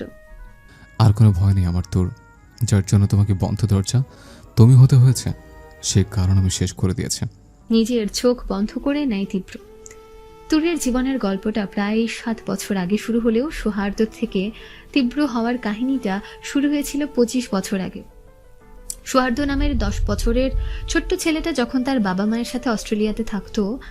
তীব্রের বাবা মায়ের লাভ ম্যারেজ। বাবার পরিবার সম্পর্কে তেমন কিছু জানে না তীব্র, জানার ইচ্ছেও হয়নি কখনো। আর মা ছিল অনাথ। হয়তো এই জন্য বাবার পরিবারের কেউ মেনে নেয়নি তাদের। তাই তীব্রের বাবা অস্ট্রেলিয়াতেই ওর মায়ের সাথে সেটেল হয়ে যায়। সেখানে ছোট্ট করে শুরু করে নিজের ব্যবসা। দক্ষতা, পরিশ্রম আর আন্তরিকতার মাধ্যমে সফলতাও পায় প্রচুর। ধীরে ধীরে বড় হতে থাকে ব্যবসার পরিধি। জীবনের চূড়ান্ত প্রাপ্তি হয়ে আসে তাদের একমাত্র সন্তান তীব্র। ছোটবেলা থেকে স্নিগ্ধ, সৌন্দর্য, বন্ধুত্বপূর্ণ মিশুক স্বভাবের জন্য বাবা শাহিদ আর মা সানিয়া নামের সাথে মিলিয়ে ছেলের নাম রাখেন সৌহার্দ্য। দেখতে দেখতে অতিবাহিত হয় 10টা বছর। ভালোবাসা, আদর, কোনো কিছুর কমতি ছিল না সৌহার্দ্যের। বাবা ব্যবসার কাজে ব্যস্ত থাকলেও পরিবারের প্রতি তার দায়িত্ববোধ ছিল ঈর্ষণীয়। যথেষ্ট সময় দিত সৌহার্দ্য আর স্ত্রী সানিয়াকে। ওরা দুজনেই ছিল ওনার দুনিয়া। বাবা ছাড়া বাকিটা সময় তীব্র মায়ের সাথেই কাটাতো। কিন্তু দিনকে দিন ছেলের মিশুক স্বভাবের আড়ালে সানিয়া আবিষ্কার করেন ভয়ঙ্কর বুদ্ধিমান এক দর্শী ছেলে। সন্তানদের সবচেয়ে ভালো চিনতে পারে একজন মা, কিন্তু ছেলের বুদ্ধি চৌকসের সামনে বারবার বোকা বনে যেতেন তিনি। ছেলেকে ঘরে একরকম আর বাইরে আরেক রকম আবিষ্কার করতেন, কোথাও শান্ত তো কোথাও দুষ্ট। অতটুকু বয়স থেকেই ছেলের সাথে পেরে উঠতেন না। ছেলে এমন এমন কথা কাজে তাকে ভুলিয়ে দিত যে সে বাধ্য হয়ে শাহিদের কাছে অবাক হয়ে বলতেন সব কথা। ছেলের চেয়ে বেশি অবাক হতেন স্বামীর কথায়। শাহিদ ছেলেকে কিছু বলার জায়গায় উল্টে ছেলেকে এসব করতে উৎসাহ দিতেন, তাই বারংবার হতাশ হতেন সানিয়া। ছেলের স্বভাব আর বুদ্ধির এমন তীব্রতা দেখে সৌহার্দ্য নামটা তার কাছে বেমানান মনে হতে শুরু করে। কোনো ব্যাপারে ছেলের সাথে পেরে উঠতে না পারলে রেগে গিয়ে সানিয়া সৌহার্দ্যকে তীব্র বলে ডাকতো। তীব্র নামে ডাকলেই সৌহার্দ্য বুঝতো মা রেগে আছে। ও আরো বেশি উৎসাহিত হয়ে মাকে রাগাতো। ছেলের জ্বালায় অতিষ্ঠ সানিয়া বুঝলেন এই ছেলের সাথে পারা সম্ভব না। বাবার আদর, মায়ের খুনসুটি ভরা শাসন আর নিজের দর্শিতায় কেটে যাচ্ছিল ওর সময়। কিন্তু কথায় আছে মানুষের জীবন নদীর স্রোতের মতোই প্রবাহমান, কখনো তা একদিকে স্থির নয়। নদীর গতিপথের মতোই ওদের সুখের জীবনের আসে বাঁক, যে বাঁকে প্রবল স্রোতের গ্রাসে ভেসে যায় সবকিছু। একদিন সন্ধ্যার দিকে খেলা শেষে বাড়ি ফিরলে ড্রয়িং রুমে একজন মহিলাকে দেখতে পায় তীব্র। মহিলাটাকে চেনেও, এর আগেও কয়েকবার এসেছে। তিনি একজন অস্ট্রেলিয়ান, নাম ন্যান্সি, সানিয়ার বান্ধবী। অদ্ভুত হলেও সত্যি, মায়ের বান্ধবী হওয়া সত্ত্বেও তীব্রের সাথে কখনো আলাপ হয়নি তার। কখনো ডাকেনি তীব্রকে নিজের কাছে। শাহিদ বাড়ি না থাকলে তিনি এসে সানিয়ার সাথে দেখা করে চলে যেত, কিন্তু এবার তীব্রকে দেখে ন্যান্সি কাছে ডাকে। ন্যান্সির কাছে গেলে উনি তীব্রকে জড়িয়ে ওর ভরা গালে চুমু দেয়। হঠাৎ মহিলার এমন পরিবর্তনশীল ব্যবহারে কিছুটা নির্বোধ হয় তীব্র। মায়ের মুখটা অদ্ভুত ভয়ার্ত হয়ে আছে। মাকে এর আগে এভাবে দেখেনি তীব্র। ন্যান্সিকে ছাড়িয়ে সানিয়ার কাছে যেতে চাইলে ন্যান্সি বাঁকা হেসে ইংরেজিতে বলে, সেই দিন যদি আমি না চাইতাম তাহলে আজ এই কিউট ছেলেটা আমাকে মা বলে ডাকতো, তাই না সানিয়া? ন্যান্সির এমন কথাই সানিয়া তীব্রকে দ্রুত নিজের কাছে নিয়ে আসে। ছোট্ট তীব্র পুরো কথার মানে উদ্ধার করতে না পারলেও মাকে দেখে বুঝেছে সে ভয় পেয়েছে। তীব্র কিছু জিজ্ঞেস করার আগেই সানিয়া ওকে সামনের রুমে রেখে বাইরে থেকে দরজা বন্ধ করে দেয়। তীব্র দরজা বাড়ি দিলেও দরজা খুলল না সানিয়া। তীব্র দরজা থেকে জানলার সামনে গিয়ে দেখার চেষ্টা করলো কি হচ্ছে। দেখতে পেলেও কিছু শুনতে পেল না। জানলাও লক করা ছিল, কিন্তু দেখে বুঝতে পারছে কিছু নিয়ে তার মায়ের সাথে ন্যান্সির কথা কাটাকাটি হচ্ছে। এক পর্যায়ে সানিয়া বিরক্ত হয়ে হাত দেখিয়ে ন্যান্সিকে বাইরে যেতে ইশারা করে নিজের মাথা চেপে ধরে। ঠিক তখনই ন্যান্সি ব্যাগ থেকে একটা চাকু বের করে পেছন থেকে ওকে মারতে যায়। তা দেখে তীব্র জানলার উপাস থেকে মা মা বলে চিৎকার করতে থাকে, যা সানিয়া শুনতে পায় না। কিন্তু ন্যান্সির তাকে মারতে আসছে এটা বুঝতে পেরে সরে যায় সানিয়া। তখনই এমন কিছু ঘটে যাতে প্রস্তুত ছিল নাকি। একটা গুলি এসে ন্যান্সির পিঠে লাগে, তৎক্ষণাৎ মাটিতে পড়ে যায়। ওর রক্ত এসে পড়ে সানিয়ার শরীরে। কি করবে বুঝতে পারে না সানিয়া। ও পেছনে তাকিয়ে দেখে তীব্র জানলার সামনে দাঁড়িয়ে জানলা বাড়ি দিচ্ছে। ও কিচ্ছু ভাবতে না পেরে দ্রুত তীব্রের কাছে জানলার সামনে যায়। বাইরের পর্দা টেনে আড়াল করে নেয় তীব্রকে। তীব্র কিচ্ছু বলতে পারে না, শুধু মায়ের ভয়ার্থ মুখটা দেখা ছাড়া। সঙ্গে সঙ্গে পুরো বাড়ির ইলেকট্রিসিটি বন্ধ হয়ে অন্ধকারাচ্ছন্ন হয়ে যায় চারদিক। তীব্র চিৎকার করলেও বাড়িতে হাওয়া বিকট আওয়াজের কাছে ওর আর্তনাদ মিলিয়ে একসময় সব শান্ত হয়ে যায় চারদিক। কিছু সময় পর দরজা খোলার আওয়াজ পায়, কিন্তু কিছু বলে ওঠার আগেই ক্লান্ত হয়ে সোফার পেছনে চিপায় পড়ে যায় তীব্র। পরের দিন সকালে তীব্র ঘুম ভাঙতেই অনেক লোকজনের আওয়াজ শুনতে পায়। বাইরে বেরিয়ে দেখে পুরো ড্রয়িং রুমের অবস্থা বিভৎস। সব কিছু ছাড়কাড় করে ভেঙে গুঁড়িয়ে দেওয়া হয়েছে। তীব্র বাড়ির বাইরে যেতেই পুলিশ সহ স্থানীয় লোকদের দেখতে পায়। তখনই সামনে সাদা কাপড়ে মোড়া একজন মানুষকে শুয়ে থাকতে দেখে, যার সাদা কাপড়ের থেকে বেরিয়ে যাওয়া হাতের ব্রেসলেট একদম ওর মায়ের মতন। ও সেদিকে যেতে কেউ এসে ওকে আটকায়। উপরে তাকিয়ে দেখে ওর বাবা শাহিদ। তীব্র বাবাকে দেখে নিচের দিকে তাকাতেই মানুষটার মুখ থেকে কাপড় সরে যায়। এক নজরে সেই মুখটা চোখের তারায় ফুটে ওঠে তীব্রের। মা শব্দটা উচ্চারণ করার আগে শাহিদ তীব্রের মুখটা নিজের পেটে চেপে ধরে। তীব্র ছোটাছুটি করলেও আর দেখতে পারে না। ওর মাকে নিয়ে যায়। কিছুই বুঝতে পারে না তীব্র। ওরা চলে যাবার পর সবার মুখে শুধু এতটুকুই শুনতে পায়, ওর মা মারা গেছে। তীব্র বন্ধ দরজায় ছিল বলে ও বেঁচে গেছে। কথাটার মানেটা তখনও বুঝতে অক্ষম ছিল তীব্র। তীব্র সারাদিন অপেক্ষা করে, কিন্তু মাকে নিয়ে কেউ ফেরে না, আর না বাবা। তীব্রকে ওখানে কোনো এক পরিচিত মানুষের কাছে রাখা হয়, যে কোনো পুলিশের উচ্চপদস্থ কর্মকর্তা। প্রায় 5 দিন পর ওর বাবা ওকে নিজের সাথে নিয়ে আসে। বাবার সাথে বাড়ি ফিরলেও মায়ের কথা জিজ্ঞেস করে, কিন্তু কোনো উত্তর পায় না। হাজারটা প্রশ্নের পর শুধু এটুকুনো উত্তর পায়, ওর মা আর ফিরবে না। আর কথা হয় না তীব্রের বাবার সাথে। বাবার মাঝে আবিষ্কার করে অন্য কাউকে। বাবা বাড়িতে ফিরলে তীব্র মায়ের কথা জিজ্ঞেস করত, কিন্তু তিনি উত্তর দিতেন না। একদিন রাতে তীব্রের ঘুম ভেঙে গেলে দেখে তার বাবা ড্রিঙ্ক করে মায়ের ছবি ছুরি দিয়ে কাটছে। কিছুই বুঝতে পারল না তীব্র। পরের দিন সকালে ঘুম ভাঙলে বাবাকেও দেখতে পায় না। রাতে শাহিদ বাড়ি ফিরলে তীব্র ভয় নিয়ে দরজার কাছে এসে দাঁড়ায়। ছেলেকে ওভাবে দেখে শাহিদ ছেলের কাছে গিয়ে কোলে নেন, জিজ্ঞেস করে কি হয়েছে। তীব্রের উত্তরটা সেদিন নাড়িয়ে দিয়েছিল শাহিদকে। আচ্ছা বাবা, আমি বন্ধ দরজা ছিলাম বলে আমাকে ওরা নিয়ে যায়নি।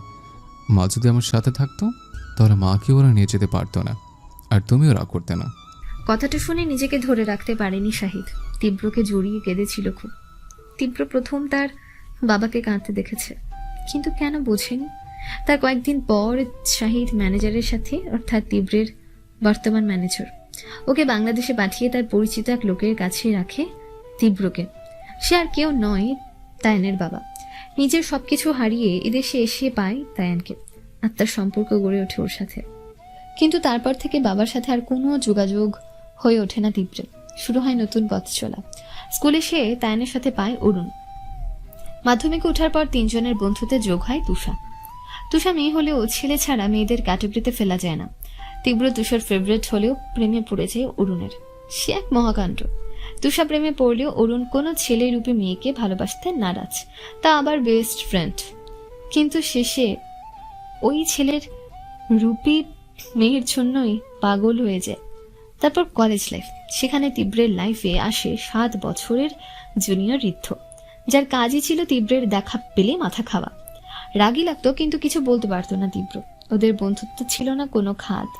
শাহিদ অস্ট্রেলিয়ার বিখ্যাত বিজনেসম্যান হলেও তীব্র সাধারণভাবেই বেড়ে ওঠে এখানে। বাবা সম্পর্কে নিজেও জানতো না। এতগুলো বছরে কোনো যোগাযোগ হয়নি ওদের। শুধু বাবা হওয়ার দায়িত্ব পালন করেছে। তাই শাহিদের প্রতি চরম রাগ ক্ষোভ জন্মে তীব্রের মনে। তবু বন্ধুদের সাথেই খুশি ছিল, নিজের জীবনে খুশি ছিল, কিন্তু সেটাও থাকলো না। কলেজ শেষে তুষা অরুণের সাথে মেডিকেলে ভর্তি হয় আয়ান ইউনিভার্সিটিতে। ঠিকই ছিল সবকিছু, কিন্তু হঠাৎ একদিন ওর কাছে আগমন ঘটে ম্যানেজারের। একা আসেনি তিনি, সাথে নিয়ে এসেছিলেন বাবার মৃতদেহ। হ্যাঁ, নিজের রাগ ক্ষোভ অভিমান প্রকাশের আগে কোনো এক অ্যাক্সিডেন্ট মা সানিয়ার মতন কেড়ে নিল তাকে। ওনার শেষ ইচ্ছে অনুযায়ী তাকে নিয়ে আসা হয় স্ত্রী সানিয়ার কবরের পাশে মাটি দেওয়ার জন্য। কিন্তু দুর্ভাগ্য ছিল তীব্রের ছেলে হিসেবে নয়, বাবার কবরে মাটি দিয়েছিল ম্যানেজারের পরিচিত মানুষ হিসেবে। বাবার অন্তিম কার্য শেষ করে আসলে ম্যানেজারের কাছ থেকে তীব্র সবটা জানতে পারে।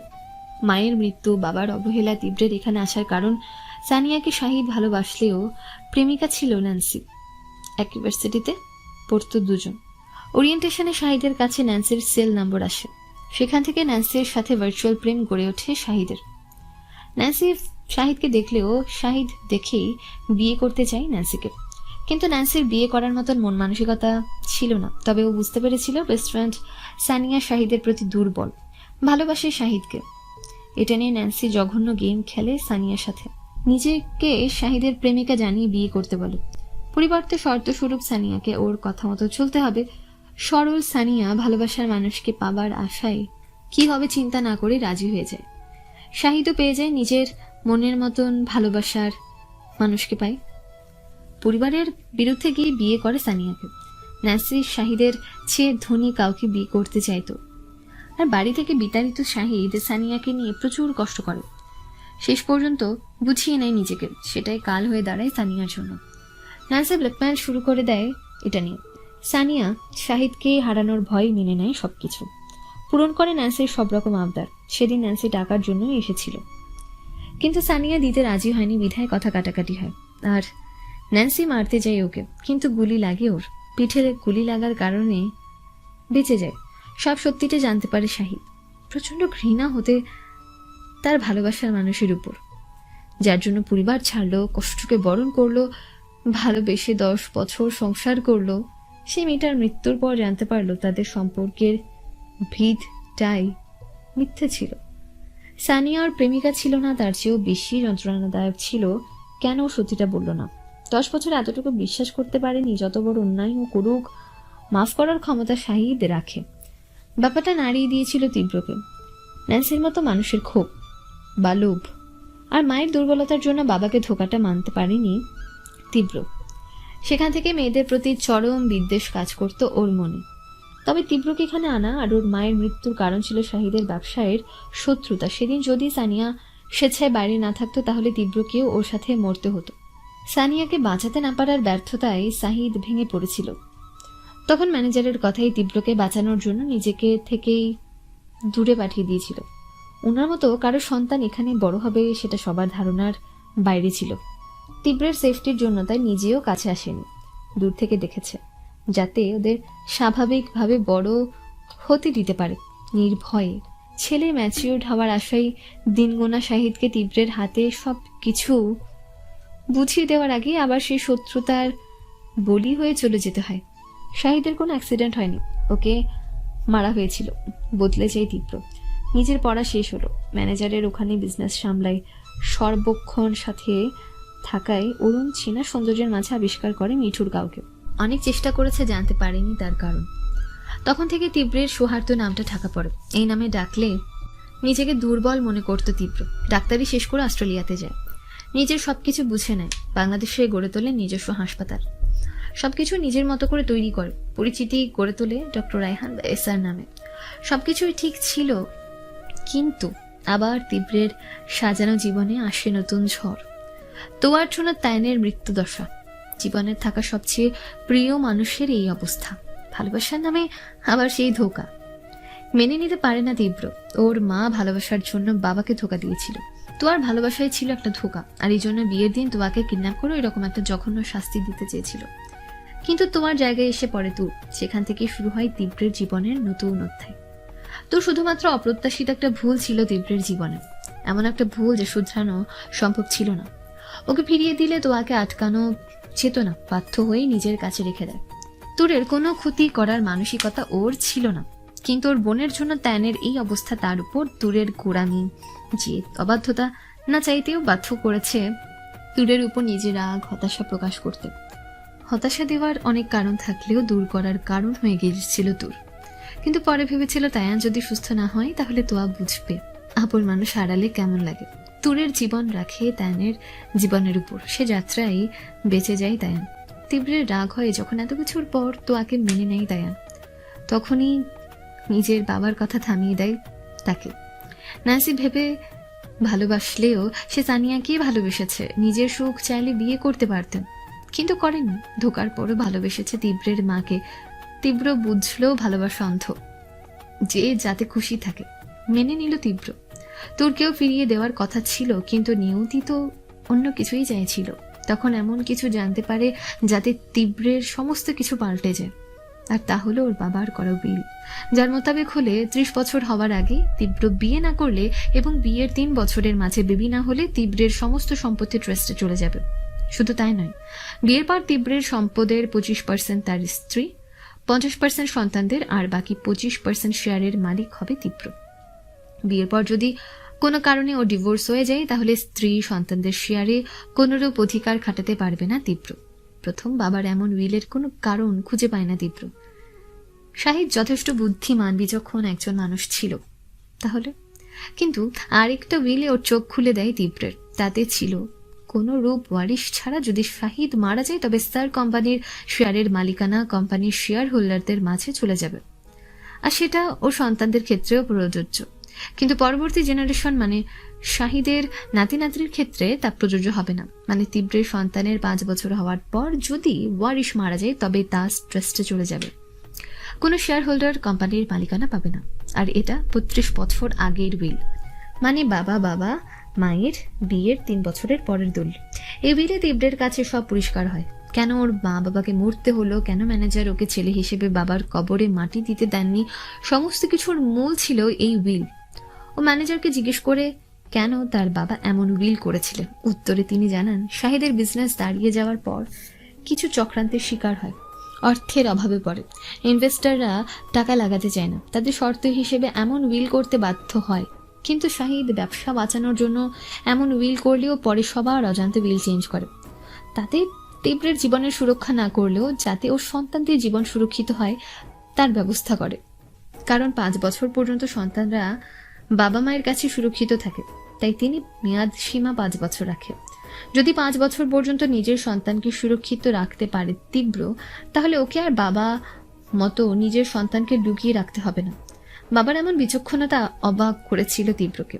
তার বাবা কোন অবস্থায় ওকে লুকিয়ে রেখেছিল বুঝতে পেরেছে, আর কেনই বা এমন উইল করেছে। কিন্তু সেটা তীব্রের জন্য কতটা কঠিন যেতে পারে শাহিদ হয়তো ভাবেনি। শাহিদের সবকিছু পেলেও তার ভালো দিকগুলো রপ্ত করতে পারেনি তীব্র। যেহেতু ও ছাড়া আর কোনো ওয়ারিশ ছিল না শাহিদের, তাই তীব্রের নিজস্ব হসপিটাল, ব্যবসায় সবকিছু বাবার কোম্পানির সাথে অ্যাড করে। এজন্য তীব্রকে বিয়ে করতে হবে, যেখানে কোনো মেয়েকে নিজের জীবনে আনতে নারাজ তীব্র। সন্তান তো অনেক দূরের ব্যাপার, কি করবে কিছুই বুঝতে পারছিল না। যাকে বিয়ে করবে সে যদি তোয়া বা ন্যান্সির মতো হয়, নিজ স্বার্থ বলছে, তবে বিয়ের পর যদি মেয়েটার লোভে পড়ে বা অন্য যে কোনো কারণে ওকে ছেড়ে দেয়, হিসেবে সন্তানদের কাস্টাডি মা পায়, তাহলে সব কিছুর দিক হারিয়ে যখন ক্লান্ত তীব্র, তখন আশার কিরণ হয়ে দাঁড়ায় তুর। তুরকে ফিরিয়ে দেবার ভাবনা সেখানেই শেষ হয়ে যায়। তুরের প্রতি আকর্ষণ, না চাইতেও ওর কাছে যাওয়া, ওকে ছোঁয়া, বারবার না চাইতেও নেশায় জড়িয়ে যাওয়া, আর এত কিছুর পর তীব্রের প্রতি দুর্বল হয়ে পড়ায় নিজের লক্ষ্য পূরণের রাস্তা বানায় তুরকে। তুরের সাথে বিয়ের রেজিস্ট্রি পেপার আর একটা বেবির দরকার ছিল তীব্রের, তা যে কোনো মূল্যে। জন্মদিনে তুরকে শুধুমাত্র ভয় দেখানোর জন্য ফিজিক্যাল রিলেশনের কথা বললেও তায়ান সুস্থ হওয়ার পর যখন ও তুরের কাছে যায়, তখন সেটা নিজের প্রয়োজনে বাধ্য হয় করতে। শুরু হয় তীব্রের মাইন্ড গেম। কয়েকদিনের বন্দিনী থেকে তুরকে বন্ধ দরজায় তুমি করার চেষ্টা। রোবট ক্যাট যা তুরের একাকিত্ব দূর করার জন্য রেখেছিল, কিন্তু নিজ স্বার্থে সেটা দিয়ে তুরের মনে ওর ভালো লাগাটা ভালোবাসার রূপ দিতে বাধ্য করে। যেহেতু আগে থেকেই তুর তীব্রের প্রতি দুর্বল হয়ে গিয়েছিল, তাই খুব সহজে নিজের কার্য হাসিল করতে পারে। তুরকে নিজের কাছে চিরদিনের জন্য রাখার ইচ্ছে ছিল না, আর না স্বার্থ হাসিলের পর ছুঁড়ে ফেলার। বেবি হওয়ার পর সত্যিটা জানিয়ে তুরের সিদ্ধান্তের উপর ছাড়তে চেয়েছে। তুর ওর সাথে থাকবে নাকি চলে যাবে, তবে ওর সাথে জোর করে কোনো সম্পর্কে জড়াতে চায়নি তীব্র। যা হবে সেটা দুজনের সম্মতিতে করতে চেয়েছিল, তবে সেটা এমনি এমনি কোনোদিনও সম্ভব না। তাই তুরকে সেদিন মেডিসিন যা অরুণের হাতে পড়েছিল, মেডিসিনটা এমন ছিল যাতে তীব্র যা বলবে তাই তুরের কাছে সত্যি বলে মনে হবে। সবকিছু ইমাজিন করলেও সবটা বাস্তব বলে মনে হবে। তুরকে সেরাত পেপারে সই করায়, আর এমন ব্যবস্থা করে যাতে তুর মেনে নিতে বাধ্য হয় ও তীব্রের সাথে স্বেচ্ছায় ফিজিক্যালি ইনভলভড হয়েছে। তার পরের দিন তীব্র বিয়ের সমস্ত কিছু কমপ্লিট করে ফিরে যায় তুরের কাছে। তুরকে নিজের মুক্ত জীবনের স্বাদ দিয়ে তুরের সম্মতিতে আপন করে নেয় তুরকে। যেহেতু তুর ভেবেছে তীব্র আগিয়ে ওর সাথে জড়িয়েছে, তাই এবার আর বাধা দেয় না। সবকিছুই তীব্রের মন মতোই হচ্ছিল। তুরের সাথে স্বামী স্ত্রীর স্বাভাবিক সম্পর্ক বজায় রাখে তীব্র, কিন্তু হঠাৎ কোনো এক অজানা চাওয়া গ্রাস করেছে তাকে। স্বার্থের জন্য প্রথমে বাধ্য হলেও তুরের সাথে কাটানো 1 মাসে তা প্রয়োজন হয়েছে। স্বার্থ শেষে তুরকে মুক্তি দেওয়ার মানসিকতা থাকলেও কোথায় যেন তা হারিয়ে যায়।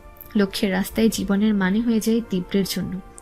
বুঝতে পারে তুরের প্রয়োজন কিছু দিন না, সারা জীবনের জন্য হবে ওর।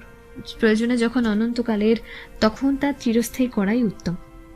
আর যদি হয় সম্পর্ক, তবে তার দুজনের চোখে বৈধতা দেওয়া। কিন্তু রেজিস্ট্রির কথা তুরকে বলা সম্ভব ছিল না। তাহলে তুরের মনে প্রশ্ন জন্ম নিত, কেন তীব্র ওকে বিয়ে করেছে, আর কেনই বা আগে জানায়নি। যার উত্তর দিতে গেলে আরো কিছু মিথ্যে বলতে হবে, আর সত্যিটা বলতে গেলে তীব্রকে সবটা বলতে হতো যে তুর্কি হোটেল থেকে খারাপ লোকদের হাত থেকে বাঁচায়নি, বরং আরেকজনের শাস্তি হিসেবে নিজেই তুলে দিতে চেয়েছিল, নিজের স্বার্থে ওর মনে ভালোবাসার ফুল ফুটিয়েছিল। তাতে তীব্রের ভালোবাসা ছিল না, মিথ্যে ছিল সেদিন তুরের ভাবনা। তুর বোকা হয়ে তীব্রের কাছে নিজেকে বিসর্জন দিয়েছে। আর এসব জানার পর তুর কোনো দিন মেনে নিতে পারতো না ওকে। খারাপ লোকদের হাত থেকে বাঁচানোর কৃতজ্ঞতা ধূলিসাৎ হয়ে যেত, ক্ষোভটা ঘৃণায় পরিণত হতো। যতটা খারাপ ও তীব্রকে ভাবতো তার চেয়েও ছোট হয়ে যেত তুরের চোখে। কোনোদিনই থাকতে চাইতো না তীব্রের সাথে। তাই তীব্র পুরনো ক্ষত না জাগিয়ে নতুন করে মলম দেওয়ার সিদ্ধান্ত নেয়। আগে বিয়ের কথা না জানিয়ে নতুন করে বিয়ে করতে চাই ওকে, যাতে তুরের এটা মনে হয় ওকে তীব্র এসব ভালোবাসার মোহের মধ্যে প্রবেশ করার জন্য করছে, আর ভালোবাসাটা বুঝতে পেরে ওকে বিয়ে করতে চাইছে।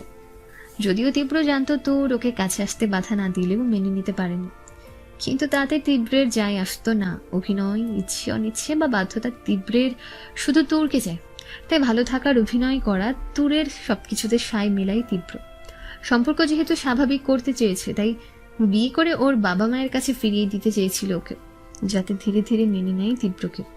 তাই তুরের কথায় বিয়ের জন্য বাংলাদেশে আসে তীব্র। কিন্তু তীব্রের সমস্ত পরিশ্রম, চাওয়া পাওয়া, সাধনা ব্যর্থ করে পালিয়ে যায় তুর। তখন থেকেই শুরু হয় তুরকে পাওয়ার পাগলামি। তুরের মূল্যটা বুঝে পাগল হয়ে যায় তুরকে ফিরে পাওয়ার জন্য। তাই তুর ওকে শর্ত দিলে লোভে পড়ে তুরের পাতা ফাঁদে পা দেয় তীব্র। তুরের কারণে তীব্রকে পুলিশ গ্রেফতার করলে সবার নজর এসে যায় তুর। কিন্তু গোপনে বিয়ে, তুরের জন্য হওয়া বদনামের কারণে তীব্রের শত্রুদের কাছ থেকে তুরের ক্ষতি নিয়ে আশঙ্কা থাকে না। তাই তুরের মন রাখতে চলে যায় জেলে। কিন্তু শুনানির পর তুরের প্রেগন্যান্ট হওয়ার খবরটা জানতে পেরে আনন্দ আত্মহারা হয়ে যায় তীব্র। লক্ষ্য পূরণের নয়, বাবা হওয়ার আনন্দে পাগল হয়ে গিয়েছিল তীব্র। কিন্তু তীব্রের মুখে বেবি অ্যাবর্শনের কথা খুশিটাই মুহূর্তেই কেমন বিস্বাদে পরিণত হলো, বিষে পরিণত হলো। খেপে যায় তীব্র। তখন আর তুরের মন রক্ষার কথা ভাবতে পারে না, কারণ বেবির সাথে তুরের জীবন বিপন্ন ছিল। তুর প্রেগন্যান্ট মানে তীব্রের বংশধর আসছে, এই খবর বাইরে লিক হওয়া মানেই তুরকে মারার চেষ্টা করা। তীব্র যে ভয় ওকে এতদিন সবার চোখের আড়ালে রেখেছিল বন্ধ দরজায় তুমি করে, সে ভয়টা সত্যি হয়ে যাচ্ছে। তাই বাধ্য হয়েই তুরকে কোর্টে ছেলে মানুষ হিসেবে প্রভু করে নিজেকে নির্দোষ প্রমাণ করবে। তীব্র বাইরে না থাকলে তুর চেয়েও নিজেকে আর বেবিকে বাঁচাতে পারবে না। বাবা মায়ের মতো তুর আর বেবিকেও হারিয়ে ফেলবে। জেল থেকে বেরিয়ে ওদের নিরাপত্তা করতে পারলেও তুরের মানসিক অবস্থা খারাপ হয়ে যায়, শারীরিক অবস্থা হয়ে পড়ে সঙ্গীন। বেবিকে বাঁচানো কষ্ট হয়ে পড়ে, কিন্তু বেবি অ্যাবর্ট করতে নারাজ তীব্র। শেষমেশ যুদ্ধ করে তুর জন্ম দেয় তায়ানকে। কিন্তু তুরের মেন্টাল কন্ডিশন খারাপ হওয়ার জন্য ছেড়ে যেতে বাধ্য হয় তুরকে। আর বিদেশ যাওয়ার কারণ ছিল তায়ানের সেফটি, যা এখানে সম্ভব না। আর তুরের ওই অবস্থায় নিজের সাথে নিতেও পারতো না। আর এখানে রেখে গেলে তীব্রের স্ত্রী হিসেবে তুরকেও বাঁচানো পসিবল নয়। তাই এই সমস্যার সমাধান করতে ডিভোর্সের নাটক করে তীব্র। ডিভোর্সের মানে তুরের শেয়ারের উপর তীব্রের কোনো কন্ট্রোল নেই। তাই তুর মারা গেলেও শেয়ারের অধিকার তায়ান বা তুরের বাবা মায়ের আন্ডারে চলে যাবে। তো তুরকে মেরে কারোরই লাভ হবে না বা হতো না। উপরন্তু তীব্রের একটা টেনশন কমে যায়, চলে যায় তীব্রের আইল্যান্ডের সেই সেফ হাউসে, যার খবর কেউ জানে না। সেখানের সিকিউরিটি ব্যবস্থাও প্রচণ্ড টাইট। এখানেই তুরকে বন্দি করে রাখা হয়েছিল। সেখানে নিরাপদে বেড়ে উঠতে থাকে তায়ান। তুর সুস্থ হবার পর দেশে ফিরে আসতে চায়, কিন্তু তায়ানের অসুস্থতার জন্য পারেনি। তায়ানের সুস্থ হবার পর কোনো রিস্ক নিতে চায়নি তীব্র। তায়ানকে নিয়ে প্রথমে নিজের কাজ করলেও তায়ান হাঁটা শেখার পর তায়ানকে সেফ হাউসের বাইরে নিয়ে যায়নি, কারণ বাইরে তীব্রকে বেশ কয়েকবার মারার চেষ্টা করেছিল। তাই দেশে ফেরার জন্য তায়ানের 5 বছর হওয়ার অপেক্ষা করে তীব্র। জীবনের সমস্ত প্রতিকূলতা কাটিয়ে 5 বছর পর সবটা স্বাভাবিক হয়ে আসে। এখন আর টাকার জন্য ওদের জীবন অরক্ষিত নয়। এসআর কোম্পানির কোনো ওয়ারিশ না থাকলে তীব্রের শেয়ার ট্রাস্টে চলে যাবে। তাই দেশে ফিরে আসে তীব্র, তায়ানকে মা আর সৌহার্দ্যকে নিজের কাঙ্ক্ষিত ফিরিয়ে দেবার জন্য। কিন্তু তুরের এমন অবস্থা, এত কিছুর পর নতুনভাবে সব তৈরি করার মতন শক্তি থাকে না তীব্রের, ক্লান্ত হয়ে পড়ে। তাই ঠিক করে চলে যাবে তায়ানকে নিয়ে। কিন্তু এয়ারপোর্টে তায়ান আর মা চায়। নিজের মায়ের চেয়ে আপন কেউ হতে পারে না। তাই ছেলের জন্য নিজের রাগ অভিমান ভুলে তুরকে কাছে টেনে নিতে চায়।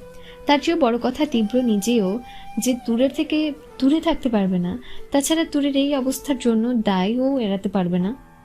আগেরবার তাইয়ান আর তুরকে বাঁচানোর জন্য বন্ধ দরজার বন্দিনী করতে চেয়েছিল, কিন্তু এবার তুরের কাছ থেকে নিজের না পাওয়া ভালোবাসা, চাওয়া পাওয়া আকাঙ্ক্ষা আদায় করে নিয়ে তুরের ভালোবাসার সাগরে ডুবে তুরকে বন্ধ দরজার তুমি করতে, তবে তা নিয়ে শঙ্কিত তীব্র। সবার মতো করে ভালোবাসতে পারবে না। ওর ভালোবাসায় কষ্ট যে অনেক বেশি। তীব্র তো নিজেই জানে না কি চাই ও। তুর কি মেনে নেবে এসব? তুর চাই যাক না কেন, তীব্রকে ওর মেনে নিতেই হবে, কারণ এটাই তীব্র তুরের নিয়তি। নিজের লাইফের ৩৫ বছর এক নজর দেখে নিল তীব্র। সৃষ্টির সেরা জীব মানুষ, কিন্তু অর্থ, স্বার্থ, প্রতিহিংসা, লোভের জন্য কি না করতে পারে। মানুষ বলতেই স্বার্থপর, সবাই যে যার স্বার্থ বোঝে, স্বার্থের বাইরে কেউ নেই। ওই লোকগুলো স্বার্থ ছিল প্রপার্টি, যার কারণে মরতে হলো বাবা মাকে। তীব্রের স্বার্থপরতার জন্য তুরকে বন্দী হতে হলো। তুরকে নিঃস্বার্থ ছিল না, কারণ ও ভালোবাসা নিজের সন্তানের স্বার্থে তীব্রের কাছে ফিরেছিল। ওর বাবা মা মেয়ের ভালোর জন্য। তো আর নিজের দোষ ঢাকতে কাকে দোষ দেবে? কেউ তো ধোঁয়া তুলসী পাতা না, সবাই তো একই স্বার্থপর। কথাগুলো ভেবে বেলকানিতে দাঁড়িয়ে নিচে সুইমিং তোর তায়ানের দিকে তাকিয়ে কফিতে চুমুক দেয় তীব্র।